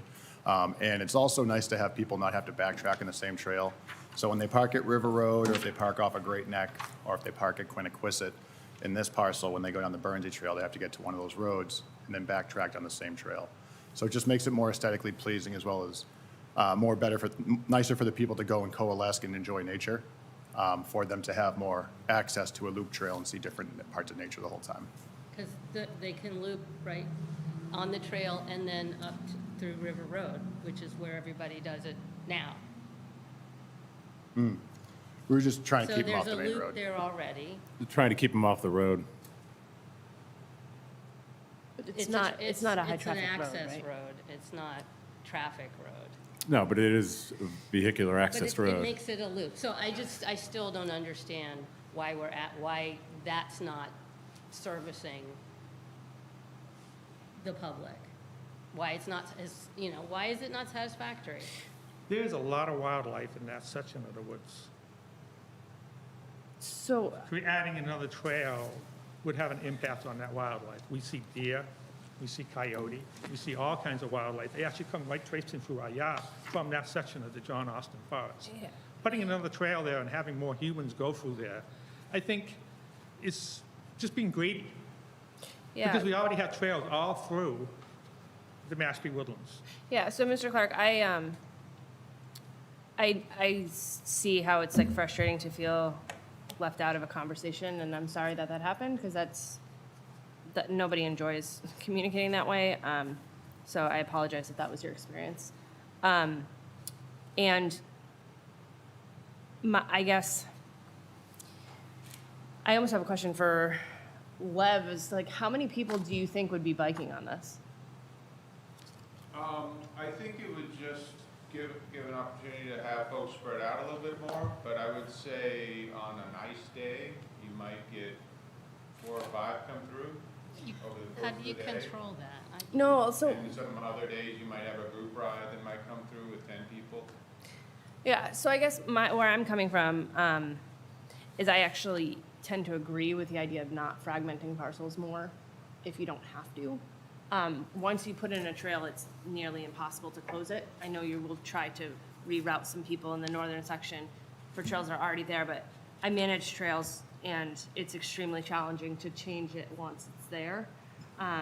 And once it's there, it's just like, it's fragmented, and then the habitat, it does cause issues. I hear you guys, and I agree with you on parts of it. I also agree that it is nice to have a trail that can, you know, circumnavigate and then not have to be an out and back. So, I don't know, I feel like we have to find some common ground here. I hear both of you, and I think, that's why I wanted to make sure if we're going to cut the trail, that it isn't close to the homes, but also make sure that people could drive there and take a hike. That it's not just benefiting bikers and the people that live right there. That it's like, if we're gonna be adding a mile of trail, is it a mile, you said, or would it make the whole loop a mile? The red segment will be close to a mile. Right, that if we're going to cut that much trail and fragment the woods that much, that people will be able to use it, and that there is adequate parking for people to use it, if we're gonna do that. So, So where would they park? I'm sorry. I'm not sure. I mean, I was told just now that there's parking up, I think, on River Road. So, yeah, there's parking at the end of River Road where it widens out into a cul-de-sac. That's like And 3 or 4 Right. spots, right? Yeah, and then just up the road on Great Neck Road South, when you pass River Road, almost immediately on your left is the John DeRocher Conservation Land, which can accommodate 4 cars right there. And then across the street. But would you have to walk on Great Neck to get to this one, or is there? No, you can connecting actually, through you the can, woods? you can go through, well, yeah, you would have to go along the road shoulder for a very brief, I don't think you have to go on Great Neck. If you parked at the road and went into the woods, you would come out on a right-of-way, it's not driven by cars, to a gate that brings you to River Road. yeah, but you're crossing private property there. It's not, that's not all Concom land, that right-of-way, you cross into private property to access River Road through there, so it's And not then recommended. The parking lot up by Quiniquisette, that's a really long way for people hiking who want to be on the slower end of.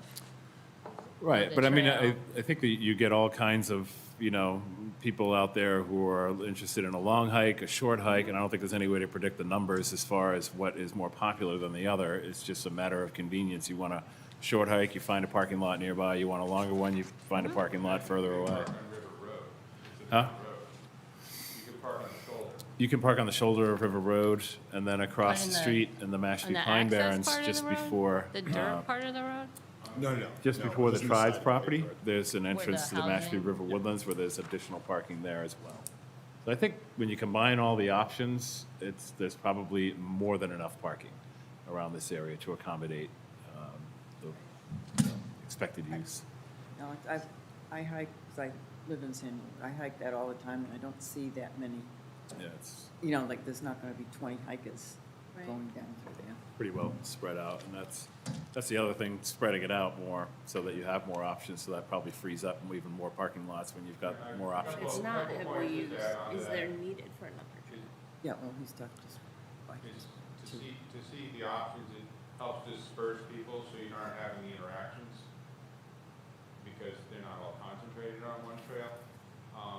And as far as, I'm not too sure about how badly the impact of the different animals are because I'm not an animal scientist, but I know from experience, we see our trails being used by animals. We go out after it snows, you'll see the deer love to use a way to get through the forest without expending energy going through the brush if they have an option, but I'm Yeah. not sure how much that actually It's affects interesting. The things. more people that bike or walk by, it does push how far an animal will,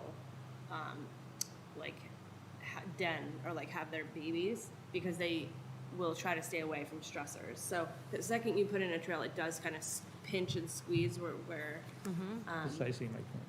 right. Well, we know there's a coyote den out there because we hear them every year when they have their kits. Yeah. And I mean, I'm sympathetic to cyclists. Like I'm in your camp, but I'm trying to figure out, I guess, the need. Is there a larger image of this that you can put up on the screen that shows all the trails in the Mashpee Woodlands? Because if you look at this map, there's a lot of trails already in the Mashpee Woodlands. we don't have that available for electronic use here. I mean, we have it, I'm sure, but we can't put it up on the screen at this time, I don't think. That one. Oh, Oh, it's right there. Sorry, we do have it. I mean, the New England Mountain Bike Association, they came to the board, was it a year or two ago, and they asked for permission to do trails on the other side of the river. Am I correct? Yeah, and they fixed them for us. So the question, I would ask the question, where do you draw the line and say, okay, we have enough trails? Given what we have here, and given that we have over 1,000 miles of them across Cape Cod. I'm just coming from the standpoint of, we need to stop just going everywhere and just filling up the land with our presence. I mean, we take care of the woods that are behind our house. We walk them all the time. I pick up shotgun shells on the beach every week. I pick up trash on the beach every week down at the Mashpee River. I mean, it's just, and I'm just trying to take care of it like everybody else. And this is why we're here. I like to say, draw a line somewhere and say, hey, what these guys do is great, but there has to be a limit. We can't just keep building and building and building. I mean, and we did to say, hey, if you want to create a loop, go for it. Make that other trail work better for you. Just don't add another trail, please. All right, thank you. In terms of follow-through, will this be placed on the agenda for a vote? Yeah, it's up to you if you want to have it. I mean, it came in originally as a proposal, right? Correct. So you would want to get so you'd want to have an official vote to accept. So what kind of paperwork would we request? Well, you can't use, there's no wetland forms that would be involved Right. with this, so this So we would just would be just put a it on- typewritten request, and then you would just take a vote under Chapter 173, which deals with Concom Right. lands. Okay, so that would have to be posted on our agenda for us to either approve or not approve. Yeah, I would, yeah. I don't want to err in procedure. No, yeah, no, understood. No, that's the right way to do it. And that would, I remember when they created the Lone Pine Trail. I can't remember the name of it. The name of the trail you guys did on the other side, what was it? Great Pine. Great Pine There's Trail. a Great Pine. Yeah. Right along the trail. Pretty straightforward. That was how it was done. You guys voted on it. The commission at the time voted on it. I think it was mostly the same members here, so. The name Burnsy Trail, where does that come from? Is that just, The Burnsy Trail? was that always like that? There was a group called the Mashpee Conservation Corps that was started by Tom Fadala, our former town planner, and several volunteers, and they're the ones that created all of these trails and named them probably after the folks that created the trails. That's what I'm pretty sure. And they also used, I think, AmeriCorps at one time. So Yeah, I was just curious where the name came from. 'cause I yeah, feel like- Burnsy is probably the last name of one of the volunteers, I would assume. Okay. I run into Tom occasionally. I'll ask him next time I see him. Yeah, yeah. Okay, well then, I would suggest that we place this on an agenda, upcoming agenda. Would that be the 15th? Yes. And we can make a determination as to whether we're going to approve this or modify it, or, and do you want to schedule a secondary site visit to accommodate these people, or not? Yeah, absolutely. You would do that? I'd like to attend that one. You'd like to go on that one? Yeah. I went on the first one. Sandy, you were on one. Aaron, if you want to take a walk in the woods. I'd love to go if it's on a weekend, but I can't go during the week. Just in case you do have questions about the layout. I walked the entire thing. It's tough going there. I mean, it's up and down. The meeting is the 15th? Correct. It'll And be you placed- haven't, and the site visit, you haven't picked a date, right? Or are you trying Right. to pick a date? Trying to figure We're out. just talking about that now. You want to grab a date on that? Go? If I'm available, I'll go again, just to see it again. Right.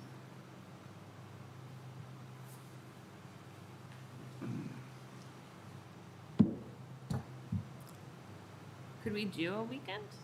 I mean, you might not have to be there. Oh, it's not a problem. I can do weekend. I won't. No, that's fine. Dan But loves like an excuse to next, get out of the house. would like next Saturday or Sunday work for everybody? Like just a morning? Next, as in this coming one, No, The one this after. coming, February 3rd yeah, or 4th? 3rd or 4th. 3 or 4, does that work for you? February, did you say February? February? 3rd or 4th? I can't do the 3rd at all, but maybe the 4th. Oh, Like at all, sorry, 4th's available for, in the morning. you know, February 4 in the morning. Yeah. That works for you, Dan? Yeah, what time in the morning, you want to do 10? I was thinking like 8 or 9 to get it done with. Sounds good to me. I'm probably bringing a kid. how, February 4th, Sunday? February 4th, Sunday, 9 o'clock? Yeah, 9's fine. February 4th, Sunday, 9 o'clock. Aaron, does that work for you? Where do we meet? Tell me where to be. We'll meet at the end of the River Road. There's a cul-de-sac at the end of River Road. There's The end of room River for Road. 3 or 4 Right cars down the anyway. GPS. Oh, I'm sorry. There's There's no no River Road. Okay, and that would give us more of us to see it. Yeah. And then we can have it on the schedule for the 15th. Absolutely. That works for everyone? Dan, can you email? Good. Perfect. Thank you. Okay. Thank you. Thanks. And that's snow or no snow? Right now, the forecast looks good, so. Snow's 10 days coming out, Monday. but it looks Yeah, for okay. now. Good's a relative term. Okay, thank you. Okay, thank you. So then we can go back up to, Dan, did you want to say anything about the regulation standards for land subject to coastal flow? I know you were at that. Yeah, so I attended all the public comment sections so far. They were very interesting, to say the least. There was a mix of developers, lawyers, conservation agents, professionals, anything from out the state. Most of the comments during the public comment section were aimed from developers and contractors and engineers who had concerns about stormwater management standards, as well as about the height of foundations within the draft. Basically, they're saying it has to be 2 feet over, building code says 1. There was a question about that, and it just goes off whatever the higher number is. But nonetheless, it's all still a draft right now, so they're accepting written comment until March 1st. So I'll be drafting a written comment to send until March 1st. I know my concerns are based off of some of the projects that are permitted in the flood zone without any permit required. I just think they need more specifications and clarification. And other than that, it's a very strict land subject to coastal storm flow policy that the state's drafting when it comes to already developed lots. Undeveloped lots, you can still do work in them. It's just you have to follow very strict guidelines. So that is that, and we'll see where it goes. One thing just to add on to that, because I attended a couple of information sessions as well, and this is just kind of anecdotal, but I asked point blank whether or not there was a 100-foot buffer zone associated with land subject to coastal storm flow, and it was met with a very kind of brief laugh and absolutely no answer. And when I went in to look at the regs, it absolutely does have a 100-foot buffer zone because there's nothing that says that it doesn't. It's listed under resource areas that are protected in the beginning of the act, and then a couple of sections later, and all areas within 100 feet, and then referencing that original section. So I'm not sure how well they're looking at their own regs, but apparently not close enough. I said that. I said they argue with just- themselves. Yeah, you know? I mean, I got laughed at They for asking literally- the question. It's just like, well, there it is. I'm just actually asking for validation. I already know the answer. Now, one Just thing I wondering if you heard, do. and I might have taken it wrong, but it was mentioned about public and private roadways that would need to be elevated or widened, and they're not going to allow it. They're not going to allow any widening of a road or infringement on salt marsh. Yeah, I was going to say, that was Absolutely mostly not. in particular to salt marsh. That caught Yeah. my eye in regards to the causeway going up to Monomoskoye, because that's coming within 6 inches of water level every time we have a storm now. Yeah, They for us, are, it's- they are encouraging wetland restoration and. Yeah. and Right, actually so it has to be considering done as a Almost like restoration. exempt status if you're willing to do it. Yeah. Obviously with oversight, Yeah. but making it a lot less complicated. They're also allowing contiguous salt marsh migration on private properties if the applicant is open to it. Yeah. Yep. So they would allow them to do it for natural means. So you couldn't just send a big machine in and do the whole thing. It has to Right, be just natural let it means process. Yeah. progress on its own. So that is being allowed draft proposed to be allowed in the regulations, so it should be nice. As well as one of the interesting ones I read up on more was the scientific research section. They're including a new scientific research section, which they're allowing scientific research to be conducted within your town as long as the Concom gives approval. It can last up for 3 years, and the biggest stipulation in that is the results have to be readily available to the Concom. Yeah. So that is a big thing. I wasn't aware that results for some research projects don't have to be given to the approval board, basically, is what it comes down to. So now they would do it. As well as within, Is that a change? Like, I feel like right now, well, they I think for really, the state it is, but Yeah. under our local bylaw, we've always allowed for, as long as we're aware of it, and we've provided the details and then the data, depending on what sort of study it is, like the thin layer placement for salt marsh resilience that Right. McCoy Bay did. Right. They came in, they gave a presentation, we said, that looks good, keep us, updated. So that's always been the case under the bylaw. I don't think it has been specified under the state. I see. but it Makes has, sense. it has to be actionable science, so it can't be something they say, we want to do this and we'll give you a result in 6 years. They have to have results Yeah. in 3 years. They don't Yeah. have an option. So, yeah. And was there a rider in there about it had to be academic based? Yes, absolutely. It has to be Yes. academic Yeah, based. that was the other. So, which is great because for our town's purposes, that's a lot of the stuff going on right now. Right. Is academic based, all the That problems comes out can of be UMass directed towards Dartmouth, that. right? Yeah. Interesting. Okay. Our candidate, Sarah Thornburg, could not make the meeting tonight, and she's scheduled on the 15th. 15th, yes. Great. And you guys saw her letter of interest. She looks pretty qualified. Be interested in speaking with her and get her views. Any of these other updates that we need to? Well, just real quick, I did want to, and we can discuss this in bylaw review subcommittee, but I just wanted to get the members' thoughts on how you want to proceed with finalizing revisions to Reg 30 before the state finalizes their regs, or how you want to, Yeah, I didn't. I just thought it was a thought that, good topic of conversation to bring up. I kind of laughed when I saw the target for the state regulations to come out. Yeah. Kind of hard to believe that those are going to be promulgated by the summer. I mean, I don't think the direction we're heading, we're going to be any more lax. That was, you don't want to come out with revisions that are going to be more lax in the state. And the state's pretty strict, and I know we're heading in the same direction, but I just thought it would be worth mentioning at least. I think, I'm speaking for myself on the committee, I think we should move ahead. Okay, And, yeah, that's fine. I know we still have a little bit of editing to do on that, and I think it's ready to come before the commission as a draft. And let's, Well, it's just hard with the unknown of when the states will be. Like, if there was, I mean, I know they're trying to say this summer, but Yeah. right. Plus, what's there now for their draft regulations, I doubt they're going to get any more strict. If Right. anything, they're going to get watered down a It's little going to bit. get watered down, And yeah. I didn't see anything in there that was the more. was more strict than what we've got in 25. Nope. So I think we're pretty safe right now. Yeah, absolutely. Just the footprint expansion for redevelopment. Yeah. That's the only thing that really is above and beyond ours right now. Yep, Right. Not only, but that is the most pinnacle one that's Yeah. above and beyond ours. yeah. They're going to get some pushback on that, I'm sure. That has been very vocal from the comment section. Yeah. Yeah. And just one last thing very quickly. I had a meeting with NRCS this week about a couple of projects, Johns Pond, which is ramping up now to deal with the erosion on the up and downstream embankments on either side of the fish ladder. It's a pretty problematic ongoing maintenance issue. And for Santuit, we're having a meeting, date to be determined in middle of February.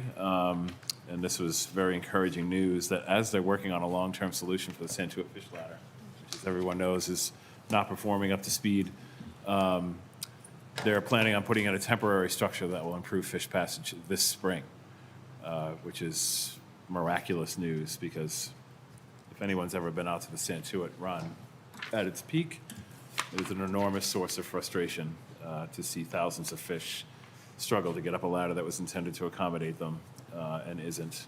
So to know that there's going to be a temporary structure in place to improve fish passage at what is likely the busiest run on the Cape, had it been operating efficiently, is wonderful news. So Great. everybody, Thank you for sharing that. Perfect, perfect. Under communications and correspondence, we do have yeah, a couple yes, of yeah. on-site meetings. I don't know, Drew, if you want to say a little bit about those. Yeah, so there's been 2 appeals, one for 339 Monomoskoye and the other for 190 Monomoskoye. They will be back-to-back superseding on-sites. The reason for the appeal for 339 Monomoskoye, which is actually issued an order of conditions, we were waiting, we had a pending issuance of order of conditions until we received revised plans for additional mitigation. Unfortunately, we never received those plans, and in hindsight, I should have made it a condition of the orders, and the 21-day clock came and went. It's an approval, it's not a denial, so, but nonetheless, they're disputing whether or not they're required to add additional mitigation on the plans that we were expecting to receive but never did. I think the applicants just kind of waited out the clock, and just never presented the plans, which is certainly something I will bring up during the on-site. And therefore, they're contesting additional mitigation that was required by the commission for that project. That additional mitigation was just 2-to-1 Yeah, minimum. that's correct. I remember the figure, 2812. Yeah, it pretty much would have filled up the 50-foot Right. buffer zone. And then there was, the motion was actually amended, Steve's motion was amended to have the buffer no smaller than 50. And then Right. I remember Garrelay saying, well, we don't know if we can fit that in. Yeah. And then but that motion carried. Yep. That was, those revised plans were supposed to be submitted. Yes, exactly. And the other one, 190, as everyone remembers, the small lot, single-family home, IA septic. So they're appealing to the state, but they also have to appeal the bylaw. They have 60 days to do that. So far, we have not received an appeal of the bylaw, but we have received the appeal of the state. So these will be back-to-back site visits on January 31st, starting at 11 a.m. at 339 Monomoskoye, and then right after that, probably 45 to an hour later, at 190 Monomoskoye. Just keep in mind that you have to let us know who's coming, because if you have more than 3, that's a quorum, and you can't have a quorum without advertising it in the paper. So we can do that, but we need way advance notice if you're going to have be more than 3 people at either one of these on-sites, 3 commissioners. Because once you hit 4, that's a public meeting. If for you, public meeting if law. you advertise it anyway, and if you don't hit the 3, then can you have it without a quorum? Yeah. Yeah, we could do I that. was just wondering. Yeah. Yeah, we could do it that way. Just as a Oh, yeah, mine's in- safety catch. All right, just leave them there, I'll get it. Yeah. I just want to make sure I go. Yeah, I can go to that meeting. Okay. I'm around there. Yeah, just, if you can, anyone who's interested, just let us know. And if it is more than 4, we'll post it as a public meeting. Okay. Oh, actually, January. it That's a might- Wednesday. That's next week, right? Yeah. Yeah. No, I was Oh. gonna say, we don't have time. We don't have enough time. Right, Post because it, it's next so week. never So- mind. So it can't be I more can't than go 3. anyway, so that's okay. Yeah, I Sorry. can't go. You can't go. I We can don't, go. we don't have enough time, so. We can have 3. You can So switch them up Steve, for opportunities you get Sandy, to at once. and Yeah. me. What time is it, 11? Those are the 3. 11 o'clock, yeah. At Okay. 3:39? Yes, 1 at 11 and 1 at noon, correct? Or was it 11? No, it's 11 and noon. No. And 11 we're is- starting at 11 3:39? is 3:39? Yeah, 3:39 is the first And one. noon is 190. Correct. Okay. We get to meet Attorney West. What's that? We get to meet Attorney West. Oh, nice. And we're all signing these separately rather than a group? of them? Yeah, we figured that would Okay. be preferable. So I just have a clarification question, just as more for information. So if a lot of these projects get turned on, these applicants are going to appeal it to DEP, right? So as long as we as a group, and I mean, you guys and us, everybody follows our procedures, say, okay, we hit all the filing deadlines. The only thing they can appeal to is the bylaw saying that we erred in making a decision? Is that how they would appeal to this? Yeah, on the so bylaw? they would appeal, they can appeal to the state, you know, even when we have standing under the bylaw, and we get everything out within a timely fashion, but they still have to appeal the bylaw. And whoever, that has to be taken to the state appeals court. So it'll be a judge who would just base it on the merits of, you know, reviewing the bylaw and making sure the commission acted appropriately under the bylaw. So, yeah, So that just saying that, Yeah. you know, we made an error if we made an error, it gets overturned. If we didn't make an error, then Yeah. rules in our favor. Yeah, so, yeah, okay. exactly. Yep.